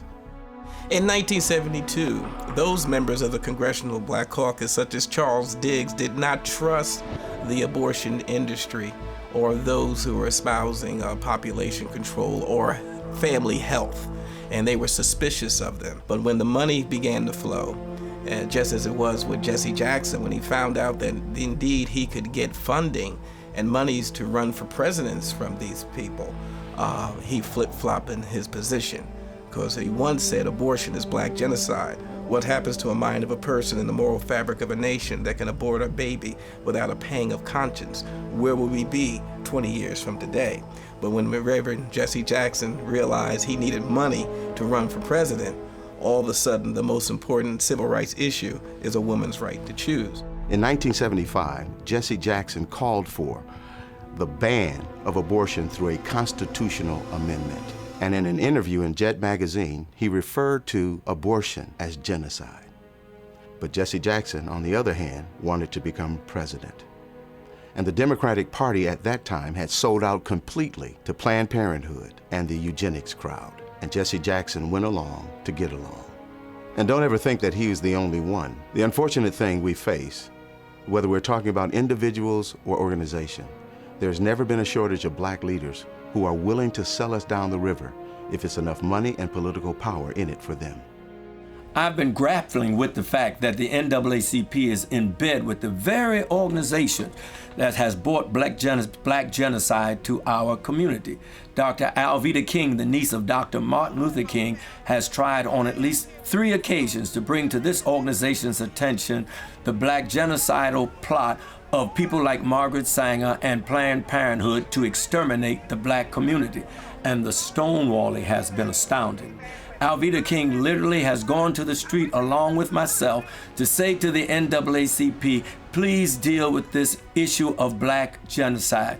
The NAACP has responded by hiding and trying to prevent their convention goers to hear about black genocide. They've even gone to the extent of using buses to block our demonstration about black genocide in front of Cobo Hall where their convention was going on. They have literally put black paper across their windows so that the convention goers at the NAACP convention could not see the demonstration going outside that included Alveda King. There is definitely a conspiratorial plot being hatched and has been hatched by the NAACP to keep from their people the fact that they are co-conspirators in the genocide of their own people. When you look at the number of African Americans who portrayed us over the years, it's not always clear whether they are uninformed or just out and out traitors. When we see pro-choice politicians defending abortion on television, do they really understand the implications of abortion and that it is certainly used for black genocide? Reverend Benjamin Hooks, one of the former presidents of the NAACP, once personally told me that the NAACP would not bring this subject to the floor because they believed it would tear up the NAACP. Even the media has conspired with the NAACP to keep this issue from the attention of the black community family and the public at large. I have seen the news media literally hide their trucks so that they would not be in a position to have to cover the demonstrations in front of Cobo Hall, only to bring them out after the demonstrators had left. This is an outrage that the black community is having the life of its babies destroyed, and the NAACP and the media are knowingly conspiring to keep this information from the public. This is an outrage, and it should be dealt with by every fair-minded American. The civil rights elite has forgotten the lives of unborn black children and has joined those who choose to kill them. Unbelievable! They have forgotten that in the past, racists snatched black babies from their mother's arms and sold them into slavery. Today they snatch them from their mother's womb and throw them in the garbage. Ishmael Hernandez, Executive Director, African and Caribbean American Center, 2003. When we look at this issue of civil rights leaders who sell out, even when they clearly know that birth control and abortion are being used for black genocide, we need to understand that by the 1960s, population control, especially black population control, had become almost a religion for America's white power structure. And from the start, they made it clear that if you crossed them, or if you challenged their agenda, they would chop you off at the knees. And that remains true to this day. Whether you're talking about the liberal social engineers who control the Democratic Party, or the wealthy elitists who control the Republican Party, or the media, or the academic community, these people have created a kind of family planning cartel that does not tolerate dissent. And they have always been especially ruthless about this when it comes to African Americans. A perfect example of this was seen in the case of Samuel Yet. Mr. Yet was an award-winning journalist who had earned a master's degree from Indiana University, was a U.S. Air Force veteran of the Korean War, and served as special assistant for civil rights to the director of the U.S. Office of Economic Opportunity. He was also a professor of journalism at Howard University and a columnist for several magazines and newspapers. In 1968, Yet had become the first African-American reporter hired by Newsweek magazine, and he quickly became their Washington, D.C. bureau correspondent. But then 3 years later, he wrote a book that exposed high-level plans within the United States to use birth control and abortion as instruments of black genocide. Then immediately after his book was released to the public, Yet was called into his supervisor's office and fired.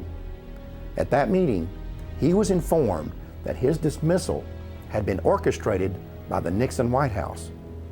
The next year, Yet told the New York Times that pressure had been put on Newsweek to get him out of Washington. Then later, despite the fact that his book was selling well, had received at least 2 national awards, and was being used as a textbook in over 100 colleges, Yet's publisher dropped him and the book went off the market. What's important to recognize about this situation and others like it was that this family planning cartel was sending a message to those who might have influence within the African American community, whether they were politicians or journalists or college professors or civil rights leaders. They were being warned that when it comes to population control, they only had 2 options. They could either get on board with it or they could keep their mouths shut. And when people like Samuel Yet told them what they could do with their 2 options, they paid a price that few others had the character or the courage to pay. The copyright to Samuel Yet's book was eventually given back to him. Then, in 1982, Yet used his own money to republish it. The foreword of that edition was written by a well-known civil rights activist and co-founder of both the Harlem Writers Guild and the National Cultural Committee of the NAACP. His name was John Oliver Killens, and in that foreword, he gave his analysis of the relationship between family planning and the black community. The American ruling class had made a hard decision. Americans of African descent would either accept the miserable lot or die. The venerable Saturday Evening Post issued what might be termed as a white paper in which it warned Black America that they had better understand and accept the fact that absolute freedom and equality were not part of the game plan for them. and that the consequence of non-acceptance would be wholesale genocide. John Oliver Killings, 1982. The minister's work is also important, and also he should be trained, perhaps by the Federation, as to our ideals and the goal that we hope to reach. We do not want word to go out that we want to exterminate the Negro population, and the minister is the man who can straighten out that idea if it ever occurs to any of their more rebellious members. In 1939, Margaret Sanger wrote that in a letter to fellow eugenicist Clarence Gamble regarding the American Birth Control League's Negro Project. Gamble was an heir to the Procter & Gamble fortune and a major financial backer of Sanger's.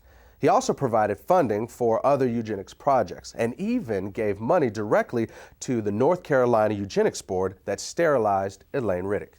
In fact, in 1947, he called for the expansion of that state's sterilization program, saying that for every feeble-minded person sterilized, 40 more were polluting and degrading the bloodlines of future generations with their defective genes. Sanger's letter makes it clear that the eugenics movement understood they would need to neutralize the opposition they might get from the church. They also knew that this would be especially crucial within the African American community. Their strategy was to manipulate church leadership into selling the illusion that support for eugenics was not inconsistent with the Christian faith. To do this, they would often recruit pastors to be frontmen for eugenics policies and provide them with prepackaged sermons on eugenics. They also held contests in which awards would be given to the ministers who came up with the best pro-eugenics sermons on their own. This approach proved so effective that an almost identical strategy would be adopted by the American abortion lobby. In January of 1973, the Supreme Court legalized abortion on demand throughout the United States, and almost immediately, the Religious Coalition for Abortion Rights was formed. Less than a year earlier, the following conversation had taken place in the Oval Office of the White House. It began on the 30th of March, 1972, and continued 4 days later on the 3rd of April. This is an actual recording of that conversation. The speakers are the President of the United States, Republican Richard Nixon, and members of his senior staff. A majority of people in Colorado voted for abortion. I think a majority of people in Michigan voted for abortion. I think in both cases, well, certainly in Michigan, they will vote for it because they think that what's going to be aborted generally are the little black substitutes. As I told you, we talked about it earlier, that a hell of a lot of people want to control the Negro bastard. Yeah. Isn't that really true? So we know what we're talking about, population control. Sure. We're talking really, and what John Rockefeller really realizes. Look, the people in what we call our class control their populations. Sometimes they'll have a family of 6 or 7 or 8 or 9, but it's exceptional. The people who don't control their families are people in the people that shouldn't have kids. Now that's what the black population, black Protestants in the city of San Francisco has gone from 3,000 right after World War II to where they represent 30% of the population of San Francisco. Yes, sir. The Religious Coalition for Abortion Rights was originally created with the financial backing of John Rockefeller, and its current president is an African American who was once appointed to the Washington, D.C. City Council by Richard Nixon. In the early 1990s, the organization changed its name and is today known as the Religious Coalition for Reproductive Choice.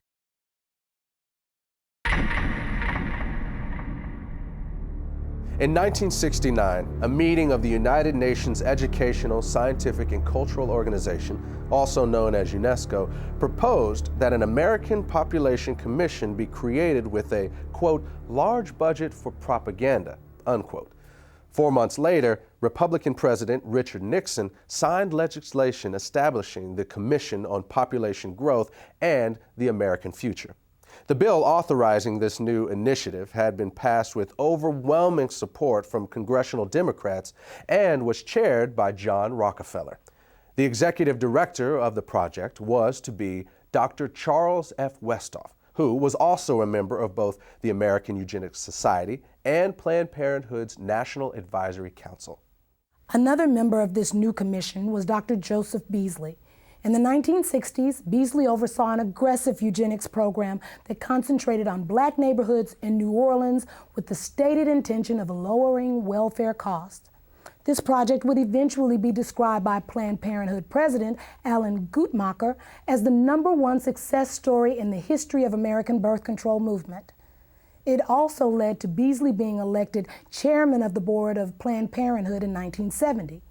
Then in 1975, Beasley was sent to federal prison for conspiring to defraud the U.S. government of $778,000 that had been allocated for the project.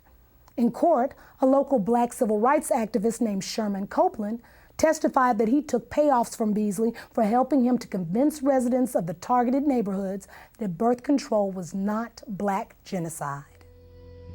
In 1969, William H. Draper was appointed to represent the United States on the United Nations Population Commission. Draper had once proposed that government-sponsored population control efforts among the poor be accelerated in order to deal with racial unrest and to cure what he called the ghetto problem. Draper was on the governing body of Planned Parenthood and had personally raised more than $4 million for the organization. That same year, a New York Times article about Planned Parenthood said the organization's board of directors was dominated by people who were both white and wealthy. The article went on to quote one of those board members as saying, "What it all comes down to is that we want the poor to stop breeding while we retain our freedom to have large families. It's strictly a class point of view." There's ample evidence that government programs designed for poor black folks emphasize birth control and abortion availability, both measures obviously designed to limit black population. Comedian Dick Gregory, Ebony Magazine, 1971. It takes little imagination to see that the unborn black baby is the real object of many abortionists. Irma Clardy Craven, Chairman, Minneapolis Commission on Human Rights and Secretary of the Urban League. It was not until the mid-60s that blacks began to realize that what was called urban renewal was in fact what one black city planner labeled Negro removal. Roy Ennis, National Director of the Congress of Racial Equality, Ebony Magazine, 1974. To a large and growing number of 1960s civil rights activists, it became obvious that family planning was just a code word for abortion and birth control, and that it was being pushed by the government as a way to avoid putting money into the black community. This conclusion was reinforced by statements like those of Democratic President Lyndon B. Johnson, who in June of 1965 stated that every $5 the government spent on population control was worth more than $100 invested in economic growth. Then, at the urging of Republican Congressman George Bush, Johnson became the first U.S. president to endorse federal funding for birth control. In 1966, he would also accept Planned Parenthood's highest award for his policies pushing family planning on foreign countries. It was at about this same time that political leaders from both parties began to increase their demands that aid to the poor, whether abroad or within the United States, be tied to birth control. In 1965, former Republican President Dwight Eisenhower complained that the United States was spending money to slow the population growth of responsible families, while at the same time providing financial incentives for ignorant, feeble-minded, and lazy people to have more babies. He said that history would rightly condemn the United States if we didn't link welfare to family planning. At that time, Eisenhower was the co-chairman of a Planned Parenthood fundraising campaign, along with former Democratic President Harry S. Truman. John Ehrlichman, who was an assistant to President Richard Nixon, wrote that Nixon once told him that African Americans could not really benefit from federal programs because they are genetically inferior to whites. Later, Nixon would label birth control a national priority and sign legislation to make it available as a service of the U.S. government. Then, in March of 1972, the Commission on Population Growth and the American Future, which Nixon had created 3 years earlier with the help of congressional Democrats, began calling for the nationwide legalization of abortion. The concept that abortion and birth control could be used to save the government money was well established by this point in history. In 1969, Joseph Kershaw, who was a researcher with the U.S. government's Office of Economic Opportunity, stated that the agency had closely studied the poverty issue and found that the single most cost-effective way for the government to address it was through family planning. In other words, through abortion and birth control. And that sort of thinking is still very much alive today. On January 25th, 2009, the Speaker of the United States House of Representatives, Nancy Pelosi, said on an ABC News program that the government's economic stimulus package should include a large increase in spending for population control. She said that this could save the state and federal governments the cost of having to pay for the health care and education of poor children. Not surprisingly, Pelosi has a 100% approval rating from Planned Parenthood. At one time, it was common to hear politicians and elected officials openly talking about the need for population control in the Black community, or saying things like $1 spent on family planning is worth $5 spent on economic development. But since we don't hear that sort of thing anymore, it would be easy to conclude that the government is not still involved in Black genocide, but that's not the case.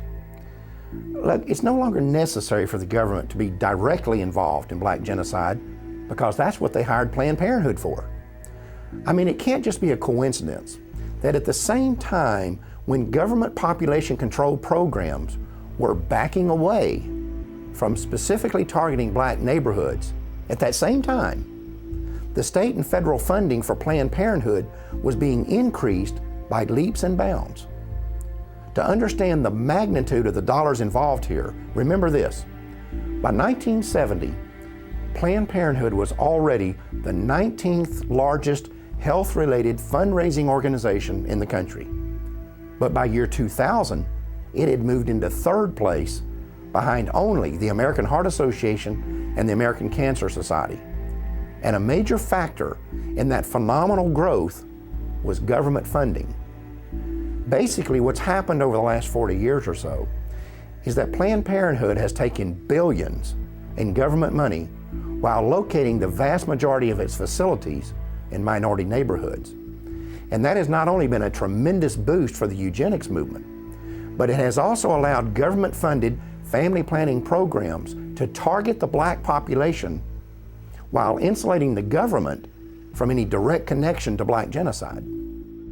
One of the places where government money has been used to advance the eugenics agenda has been in the public school system.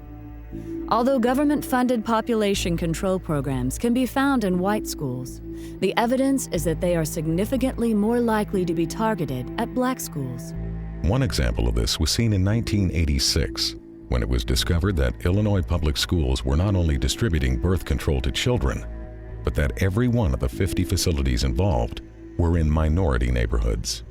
When this information was made public, a local African-American pastor organized a campaign to stop the program. Reverend Hiram Crawford labeled the project genocide, saying that the obvious goal was to go after the Hispanic and Black population. That same pattern was also found in Maryland in the 1990s.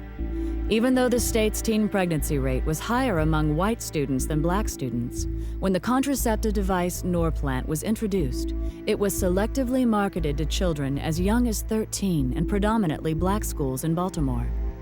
The result was that of the first 350 girls implanted at a local middle school, 345 were African American. Then, when Norplant was approved for general distribution, of the first 100 schools selected, all 100 were in minority neighborhoods.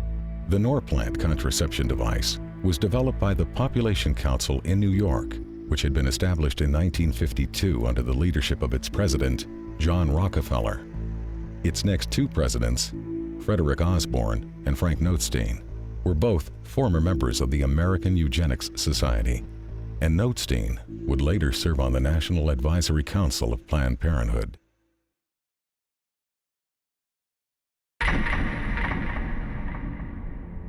There is an element of racism in the motivation of some Americans who are promoting birth control. It's interesting to note that family planning abroad is being strongly advocated by some senators better known for their anti-civil rights position. United States Congressman Clement Zablocki, March 25, 1966. If you're going to curb population, it's extremely important not to have it done by the damn Yankees, but by the UN. Because the thing is, then it's not considered genocide. If the United States goes to the black man or the yellow man and says, slow down your reproductive rate, we're immediately suspected of having ulterior motives to keep the white man dominant in the world. If you can send in a colorful UN force, you've got much better leverage. Alan Guttmacher, president of Planned Parenthood and former vice president of the American Eugenics Society, 1970. 4 years after Guttmacher made that statement, America's National Security Council issued a report that was intended to define the United States government's official policy on controlling world population. It was called the National Security Study Memorandum 200, or NSSM 200, and it was formulated in cooperation with the United States Agency for International Development, the U.S. State Department, the Department of Defense, and the Central Intelligence Agency. One of its goals was to establish a strategy for reducing the populations of third world countries so that the United States could have increased access to their natural resources, particularly minerals and metals.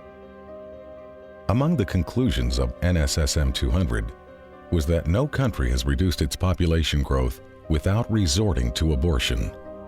The authors of the report then identified 3 non-governmental agencies that would be funded to carry out the government's population control agenda in the targeted countries. One of those agencies was Planned Parenthood. One of the tactics specified in NSSM 200 was that we might withhold food aid after a disaster if the countries do not accept the American idea of birth control, and this has happened many times all over the world.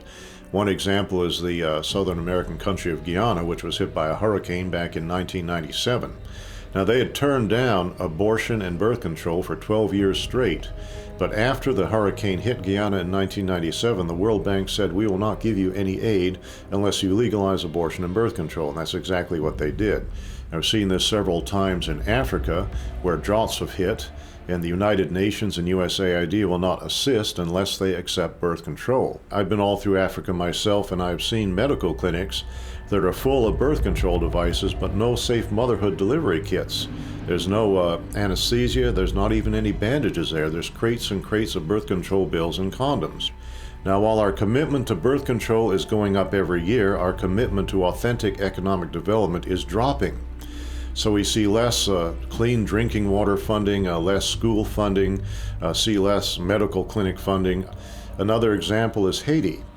Haiti has been hit by hurricanes several times, and the United States and other countries are saturated with birth control. In Haiti now, any woman, 90% of women at least, can now get access to any kind of birth control they want to, government funded, but less than 20% of the Haitians have access to clean drinking water.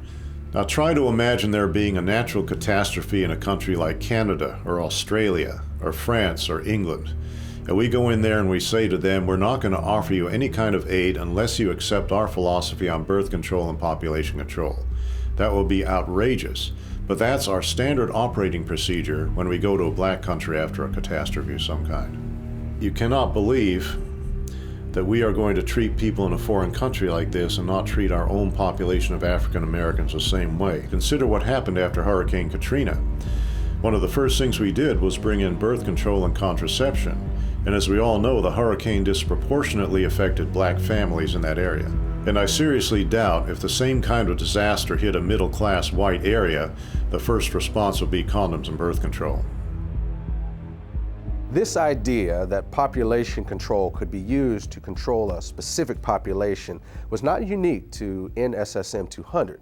For example, before the Nazis took power in Germany, abortion had been illegal except to save the life of the mother. But under Hitler, the Hamburg Eugenics Court ruled that it would still be illegal for Aryan women, but legal for women of what they called inferior racial stock. According to the court, encouraging eugenic abortions would promote racial hygiene and protect the health of the German people. This new policy eventually led to certain women being threatened with execution if they refused to abort what the Nazis called racially worthless babies. At about the same time this was going on in Germany, the government of Bermuda was blanketing the island with population control facilities and openly stating that their intent was to limit the numbers of blacks. Then in 1958, blacks in the Caribbean rebelled against a Planned Parenthood-led birth control campaign that was exclusively targeted at non-white residents, while at the same time, prosperous white residents were being encouraged to multiply. Following a similar pattern, a 1965 article in the Pittsburgh Courier newspaper reported that under apartheid, the white South African government was relying on targeted birth control as its primary weapon to reduce the number of blacks in the country. Unfortunately, we now know that the U.S. government was not immune to this sort of thing either.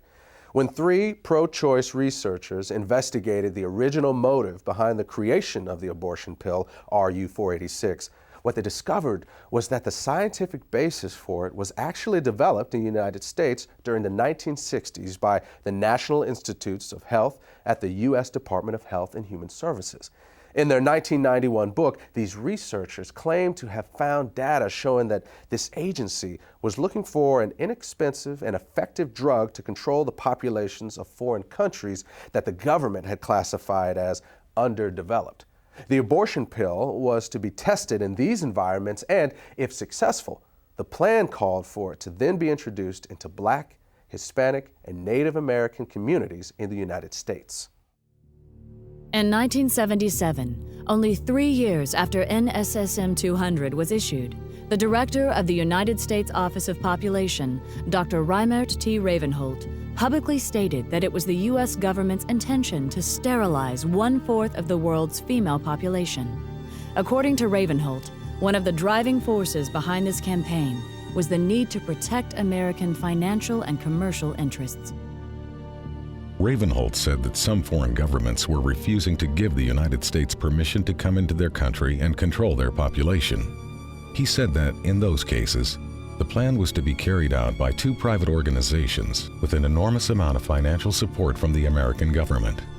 When asked by a St. Louis newspaper to name the 2 organizations, he said that they were the United Nations Fund for Population Activities and Planned Parenthood. Among government officials who supported the Ravenholt philosophy of using American intervention to control the populations of foreign countries, perhaps the most powerful were Republican President Gerald Ford, Vice President Nelson Rockefeller, and Secretary of State Henry Kissinger. In the mid-1970s, while serving as foreign policy advisor to the Ford-Rockefeller administration, Kissinger personally helped Planned Parenthood set up an abortion counseling program for Vietnam refugees who were being housed at Camp Pendleton Marine Corps Base in California. This was done despite the fact that the vast majority of these refugees were known to be strongly opposed to abortion, and not one of them had ever requested abortion counseling. At the same time, Kissinger also refused to hold an abortion training program that was being conducted by the Agency for International Development, which operates under the direction of the State Department. Kissinger allowed this project to continue despite numerous complaints that it was in clear violation of U.S. law that specifically prohibited American foreign aid funds from being used for this purpose. The commitment that Ford, Rockefeller, and Kissinger had for this illegal project may have been a reaction to something Reimert Ravenholt had said a few years earlier. In 1973, he was speaking at a Planned Parenthood national conference where he told attendees that abortion may actually be the most demographically powerful way of controlling population. Ravenholt would eventually be honored by Planned Parenthood for what it called innovation and vision in the population field. Years ago, a series of USA Today articles documented that there are large multinational corporations on the New York Stock Exchange today that actually got their start in the slave trade. But when slavery ended and Africans could no longer be financially exploited, many of those same corporations began pouring millions into the eugenics movement.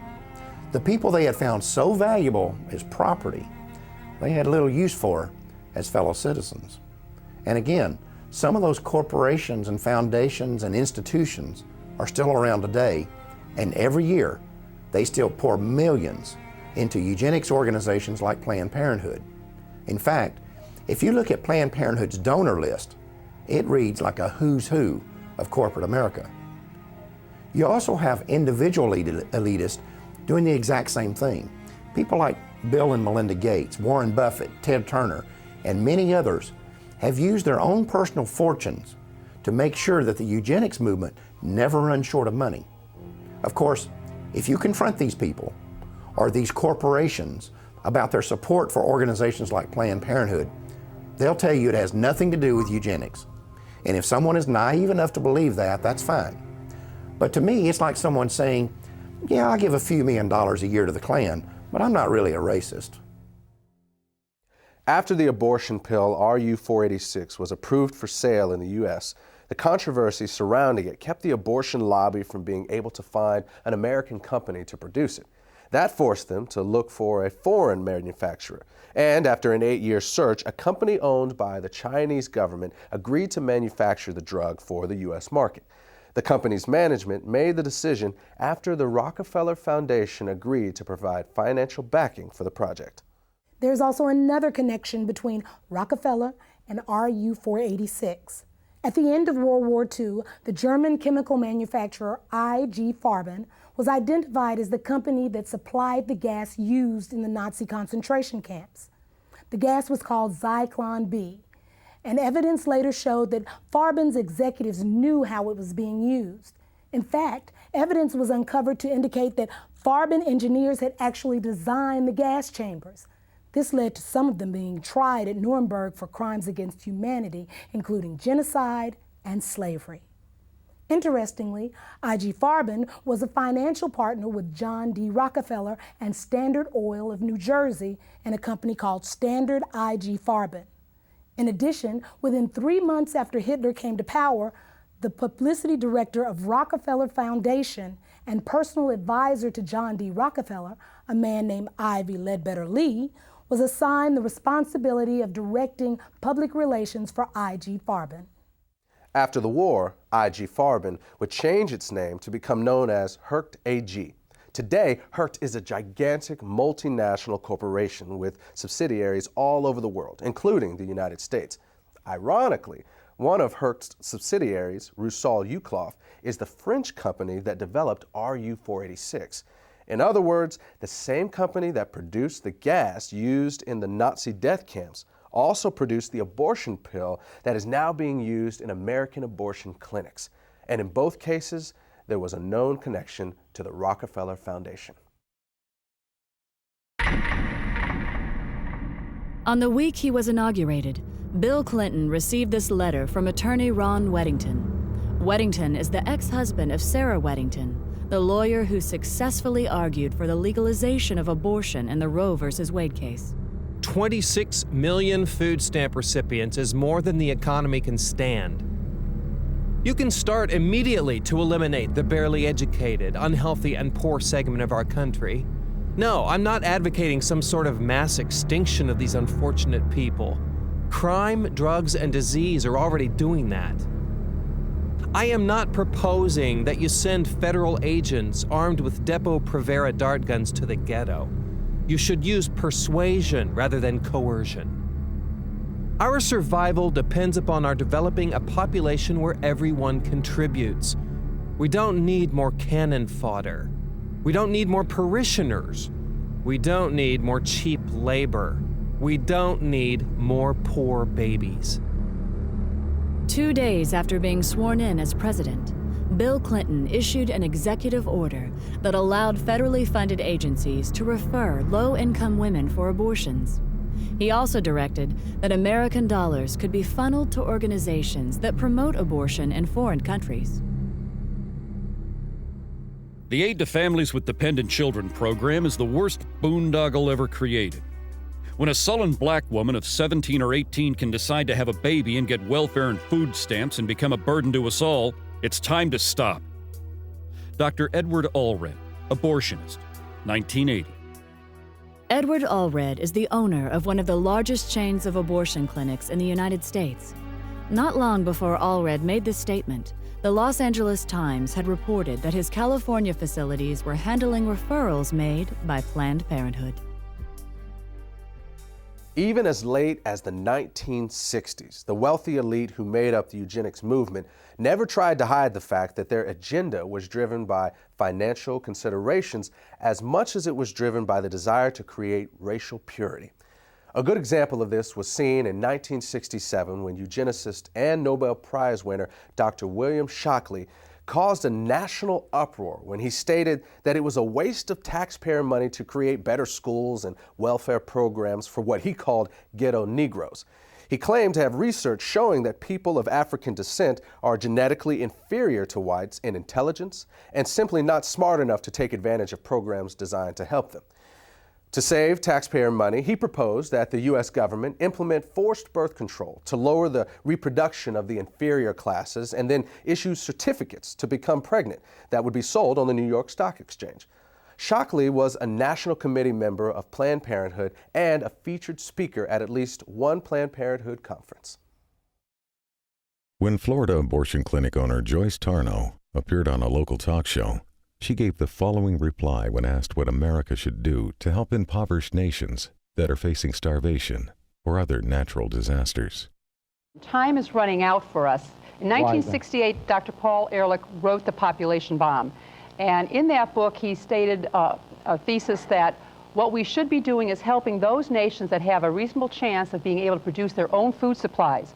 Those that cannot do that for whatever reason, those people have to just sink or swim on their own. And what we do is try to help those societies become self-sustaining that have a chance to learn how to fish in order to feed themselves. Wait a minute. Are you I just want to make sure this is clear. Are you advocating, or was he advocating, basically writing off people that have no hope of ever because of the climate or whatever problems of feeding themselves? Sort of like survival of the fittest? Or? Right.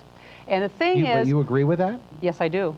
The more people you help to survive, the more people are going to be reproducing and having children beyond what we can reasonably hope to have so that we can educate and house and feed these people. When Joyce Tarnow retired in 2004, she told a local newspaper that she had tried to get as many people sterilized as are in my way. She also restated her views on foreign aid, saying that the United States should help those countries that can prosper, but let the others wither on the vine. Citing Haiti as an example, Tarnow said that the Haitian people should be made to stew in their own juices because they had destroyed their environment. In order to really understand the role money plays in the eugenics movement, it is important to keep in mind that its original mission was not to make a profit, but to eliminate a group of people that the elite saw as a financial burden because of things like welfare, crime, taxes, and so forth. And when you look at the wealthy individuals and corporations that fund the modern eugenics movement, you see that this has not really changed. You also see that these people are willing to pay out big money to those who can carry out their agenda. And when Planned Parenthood figured this out, they volunteered for the job. The result is that money has been poured into this organization to the point that Planned Parenthood is now a $1 billion multinational corporation that operates the largest chain of abortion clinics and birth control facilities in America. While much of Planned Parenthood's financial success has been because of donations from these wealthy individuals and large corporations, it has also raked in billions from you and me. In 2006 alone, despite having made over $60 million in profit, Planned Parenthood received about $350 million from the U.S. government. And in 2009, Planned Parenthood will receive approximately $1 million every single day from the American taxpayer. That's $1 million every 24 hours. That comes directly out of your paycheck and mine. Now, what you may find interesting is how your money is being spent. To give you just one example, we're going to show you part of a website that Planned Parenthood launched in 2008 called TakeCareDownThere.com. The clip is titled, "I Didn't Spew," and I warn you, many of you are going to find it highly offensive, and you're going to find it especially inappropriate for children, despite the fact that is exactly who Planned Parenthood created it for. As you watch this piece, remember, you helped pay for it.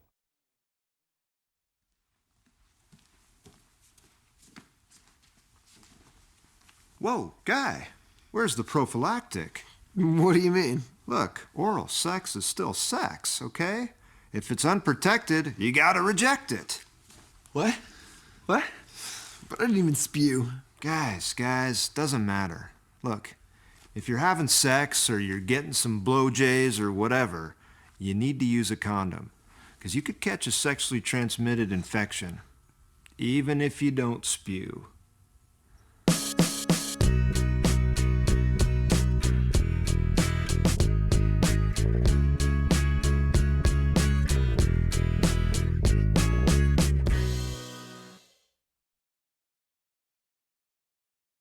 Now, does this clip say anything about how Planned Parenthood sees African Americans? You'll have to judge that for yourself. But there's no doubt that if this same video had been made by a bunch of white supremacists or the Ku Klux Klan or some neo-Nazi group, we would all understand the symbolic message behind it. In 2007, Live Action Films of California conducted an undercover investigation of Planned Parenthood offices in several states. Under the direction of the organization's president, Lila Rose, the goal of the project was to determine whether Planned Parenthood officials would accept financial donations on the condition that the money would only be used to eliminate African Americans. The following clips are from the actual recordings of those conversations. When I underwrite abortion, does that apply to minorities too? If you specifically want it to underwrite an abortion for a minority person, you can target it that way. You can specify that that's how you want it spent. Okay, yeah, because there's definitely way too many black people in Ohio, so I'm just trying to do my part. Okay, whatever. Well, blacks especially need abortions too, so that's what I'm trying to do. Well, for whatever reason, we'll accept the money. So the abortion could be, you know, I could give money specifically for a black baby. That'd be the purpose. Yeah, absolutely. If you wanted to designate that you wanted your gift to be used to help an African-American woman in need, then we would certainly make sure that that gift was earmarked specifically for that purpose. Great, because I really face trouble with affirmative action, and I don't want my kids being disadvantaged, you know, against black kids. I just had a baby. I want to put it in his name, you know. You know, so that's definitely possible. Oh, always. So would it be possible for me to donate that money specifically for these minority groups so that they could have access to abortions? Yes, it would be. Wonderful. And could I specify that abortion be done, or those abortions be done for a particular minority group, or how does that work? If you wish, you can. Okay. So for example, the black community in Tulsa, because I have connections with that, would it be possible to give the money specifically for that? You sure can. Wonderful. Great. So can I give you my credit card number? Yes. Wonderful. Just one more thing. The abortions will be done specifically for the black community abortions. I will mark it in such a way that definitely it will. Oh, great. On a black baby. Yes. Thank you. Great. The exact amount we charge right now is $450 for an abortion. Okay, $450. And we can definitely designate it for an African American. Wonderful. Yeah. Okay, and if I want to make to fund, because you know this is a if I wanted to help fund multiple abortions, could you also specify that this could be done for a specific group? Well, I'm really excited, you know, because I really face trouble with affirmative action. I don't want my kids to be disadvantaged, you know, against blacks in college, and the less blacks out there, the better. So. Yeah, it's a strange time for sure. Yeah. So, okay. Well, thank you very much, Jeremy. And if you have any questions, please feel free to give me a call. My extension is 304. When this material was released to the public, Planned Parenthood's defense was to claim that the employees who made these statements were not reflecting the organization's corporate position. But in 1986, Planned Parenthood's national president, Faye Wattleton, made the following statement during an interview on CNN. As a matter of fact, Mr. Dorn, and if I may finish, we have received contributions from people who want to support us because they want all welfare mothers and all black women to stop having children.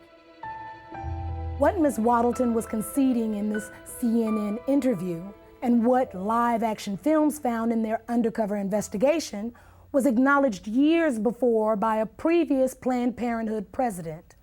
During a speech in Philadelphia in January 1966, Planned Parenthood President Alan Guttmacher stated that some of his colleagues appeared to have racial motives for their involvement with the organization. Not surprisingly, one of Guttmacher's acquaintances later warned him that in the future, he should not be making comments like that in public.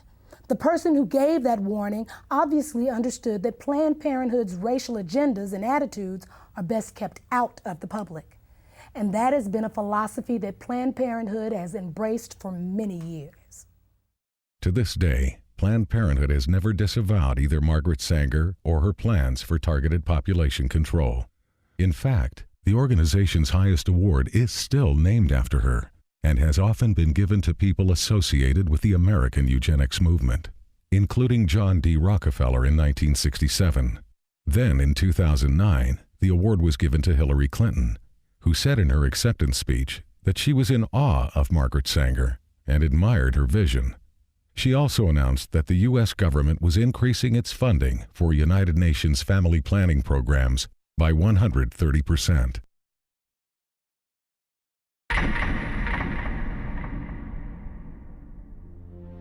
Frankly, I had thought that at the time Roe was decided, there was concern about population growth, and particularly growth in populations that we don't want to have too many of.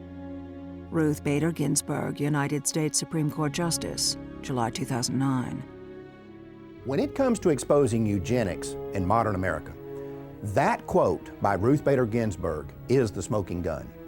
I mean, here is the most radical advocate of legalized abortion that's ever been on the Supreme Court, openly admitting in the New York Times that the real issue was never women's rights or privacy or reproductive freedom or being pro-choice.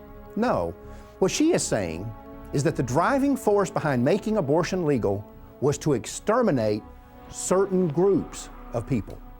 In other words, it was the Supreme Court's way of legitimizing a philosophy that's been pushed for the last 150 years by these ultra-wealthy elitists who believe they have the right to eliminate anyone that they have decided is inferior.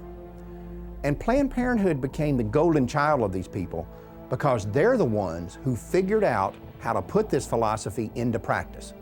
It was Planned Parenthood who figured out that the way to make eugenics work is not to kill people, but to convince the targeted group to commit cultural suicide. And the way you do that is with birth control and abortion. And Planned Parenthood has been successful at this because, unlike other eugenics organizations, they have always been able to keep their agenda hidden, not only from the public, but often from their own people. I mean, there are Planned Parenthood employees and volunteers all over this country who I'm convinced have no idea what they're actually mixed up in. But when Ruth Bader Ginsburg said what she said in July of 2009, she let the cat out of the bag. She made it clear that abortion was legalized in order to eliminate people that she and other elitists just like her don't want there to be too many of. And I think we all know who they're talking about. The fact is, when you actually sit down and research this issue, what you come to see is that if blacks had never been stolen out of Africa and brought here in chains, there would never have been a eugenics movement in the first place. There would never have been government sterilization boards. No one would have ever suggested putting birth control chemicals in the water supply. No one would have ever called for the legalization of abortion. And you would have never heard the terms population control and family planning. I mean, any way you cut it, if slavery had never existed, Planned Parenthood would not exist today. In January of 2010, the state of Pennsylvania issued a report showing that even though less than 11% of its female population is black, they account for over 40% of the abortions performed in the state. Then, on February 14, 2010, Planned Parenthood opened a new abortion clinic in a section of Portland, Oregon that has a white population of under 2%. That facility is located on Martin Luther King Boulevard. Meanwhile, in Houston, Texas, Planned Parenthood is building the largest freestanding abortion clinic in the United States. Scheduled to open in April of 2010, this massive facility is being built in the middle of 4 neighborhoods whose residents are overwhelmingly Black and Hispanic. We need to remember that over 60 years ago, a man who could today be called the father of modern-day eugenics proposed that population control clinics be concentrated in minority neighborhoods. And now today, the vast majority of Planned Parenthood clinics are located in our neighborhoods. Are we really so naive to believe that this is all a coincidence? We all know that drugs, alcohol, and tobacco are devastating, especially in the Black community. We know that the big corporations target us with the ads and the marketing campaigns. And yet, we don't notice that Planned Parenthood is doing the very same thing? We need to pay attention to the fact that in the 1960s, when we as African Americans began to demand our civil rights, for the first time in American history, there began a widespread cry in our government for legalized abortion. Was that coincidence too? Or could it be that when we said we would no longer sit on the back of the bus, a place was being reserved for us down at the abortion clinic? For most people, it may be hard to conceive that the ethnic cleansing going on today through legal abortion began with the fear of freed slaves. But as you have seen, that is exactly what happened. When colonization failed, Charles Darwin and Francis Galton were there to tell the world that people of African descent were just one small step above the ape. And white elitists embraced that philosophy, not because they had studied it and found it to be true, but because it gave them the permission they needed to wipe us out. And that launched a chain of events that quickly took on a life of its own. Every time one eugenics strategy failed, another was invented to take its place. It was a pattern that would be continued from one generation to the next until they finally discovered the strategy that worked. You know, when you study the Nazi Holocaust, you can see these films of Jews running into ditches to be shot in the head. You can even see films of them actually walking into the gas chambers. And it's tempting to ask yourself why they didn't fight back. I mean, if you're going to be killed anyway, what do you have to lose? Perhaps the answer is that they simply could not believe it was really happening. Maybe the normal human mind is just not wired to accept that your fellow man is capable of such senseless brutality on such a scale, even when you see it happening with your own eyes. As African Americans, we need to recognize that we are doing the same thing. We need to understand that terms like pro-choice and reproductive rights and family planning are nothing more than marketing slogans. They're just code words that organizations like Planned Parenthood use to hide the fact that we're voluntarily submitting to the will of those who have been trying to exterminate us since the day slavery ended. At the beginning of this program, we told you that the MAAFA didn't end with the freeing of the slaves, and that in fact, it hasn't ended yet. Now you've seen the rest of the story. Now you know that legalized abortion is more than just a crime against humanity. It is also the continuation of a 150-year-old racial agenda that was founded in Black genocide. And I hope that you have also come to see that as long as abortion remains legal, the MAAFA cannot end. Thanks for watching. Brothers and sisters, it is time. Brothers and sisters, it's time for us to go to the streets on this issue. Yes, it is. We need to be in the streets on this issue. Amen. If we look the other way, while our smallest brothers and sisters are being lynched in the room, we lose the right to be outraged that we were once lynched by the Klan. When white supremacist Tom Messer tells his followers to invest their money in ghetto abortion clinics, he's not talking about reproductive rights. He's talking about reproductive racism. Yes, he is. When two guys write a book talking about Steve Levette, John Donahue. When two guys, Steve Levette and John Donahue, write a book in which they claim that the high rate of abortion keeps the rate of crime down, be assured, they know that a vast majority of American abortion clinics are in black neighborhoods. Oh, yes, they do. Oh, yes, they do. Come on. They know they're in the minority neighborhoods. What we need to understand is when we let Planned Parenthood into our schools, when Planned Parenthood put their death camps, when we let them put their death camps in black communities, in our communities, and when we sit back and let an elected government official take money out of our paycheck to pay Planned Parenthood, we have been played like fools. Oh, yes, we have. Jesus. The fact is, if we tolerate something as evil as abortion, we cannot be surprised if it turns around and is used against us. We can't be surprised if it's turned around and used against us. We can't be angry if it's turned around and used against us. Notice for sure, as long as abortion is legal, in America, we'll never be able to stop it being used to commit black genocide. That's right. Amen. We'll never be able to use it as a weapon for what I call the MAAFA. The fact is, if we tolerate something as evil as abortion, we cannot be surprised and angry when it's turned against us. Said that one, didn't I? You know it's easy, well, you know it was easy to spot the enemy when he was a redneck, toothless redneck. Probably spent about 3 years trying to get past the 4th grade. But today, our enemy don't wear white hoods. No, they don't. Come on, man. Today, our enemies wear a white lab coat. Yes, yes, with a stethoscope around his neck. yes. And what gets really aggravating sometimes, like a pimp, sometimes he's black. Come on. And this is not about political parties either, because there's a reason I'm an independent. Both the Republican Party and Democratic Party have been in bed with Jezebel and the eugenics business for more years than you and I have been alive. Come on, that's right.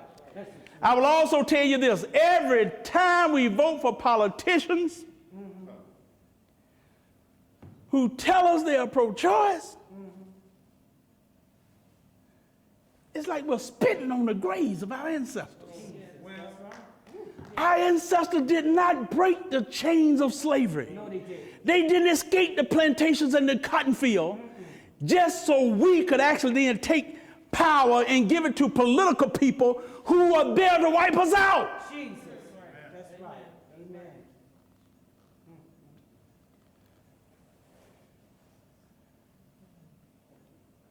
We need to remember why there were civil rights groups that fought against abortion in the 60s. We need to understand what it was that Harold Crawford and Irma Carver Craven was talking about. Long before abortion became legal in this nation, when they stood up and they noted there's a real connection between poverty, abortion, and genocide. Oh, yes. They understood it. Oh, yes, they did. Amen. Folks,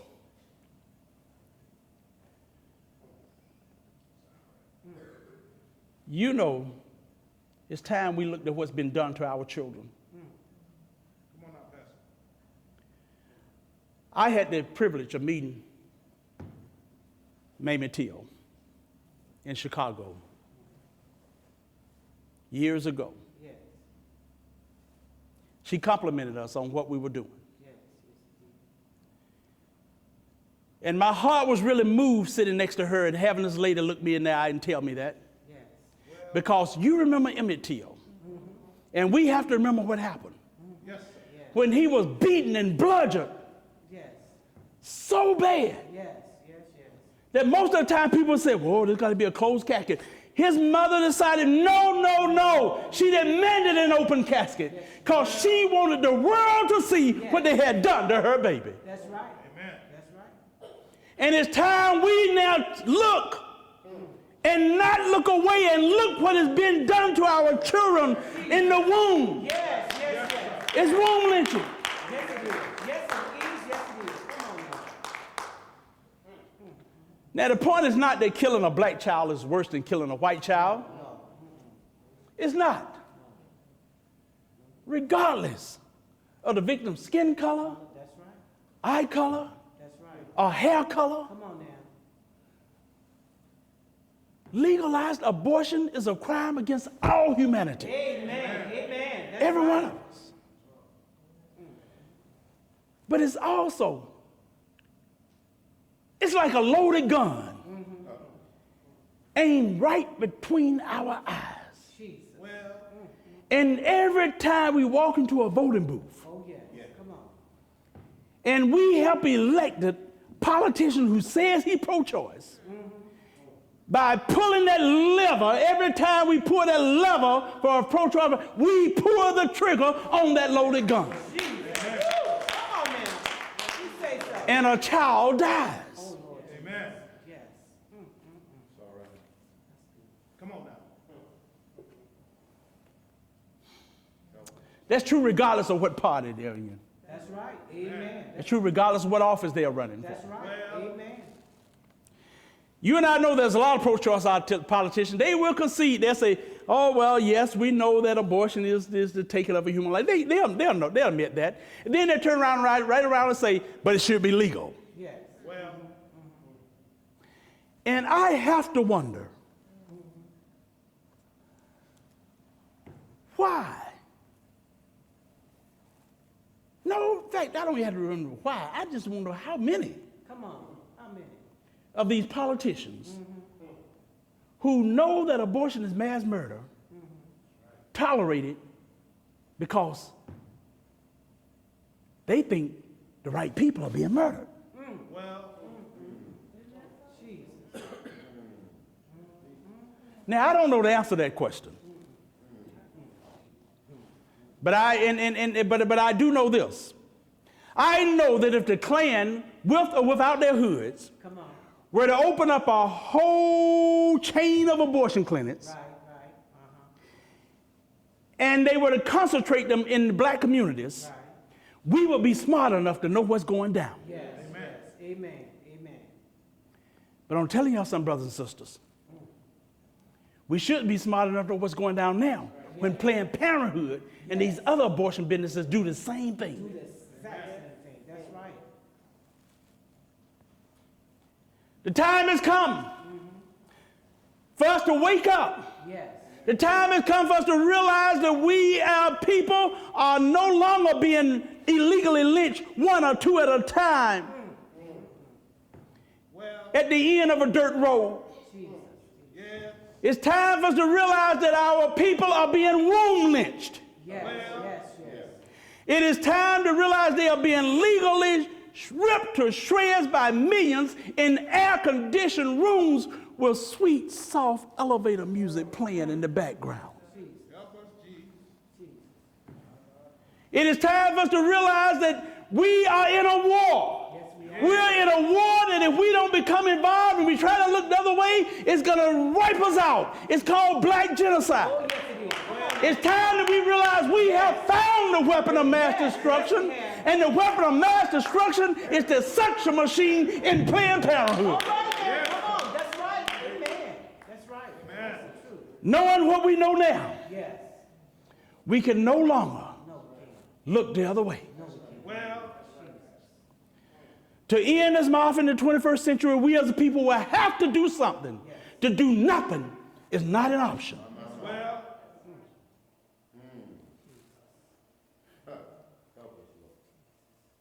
The only question left to answer is,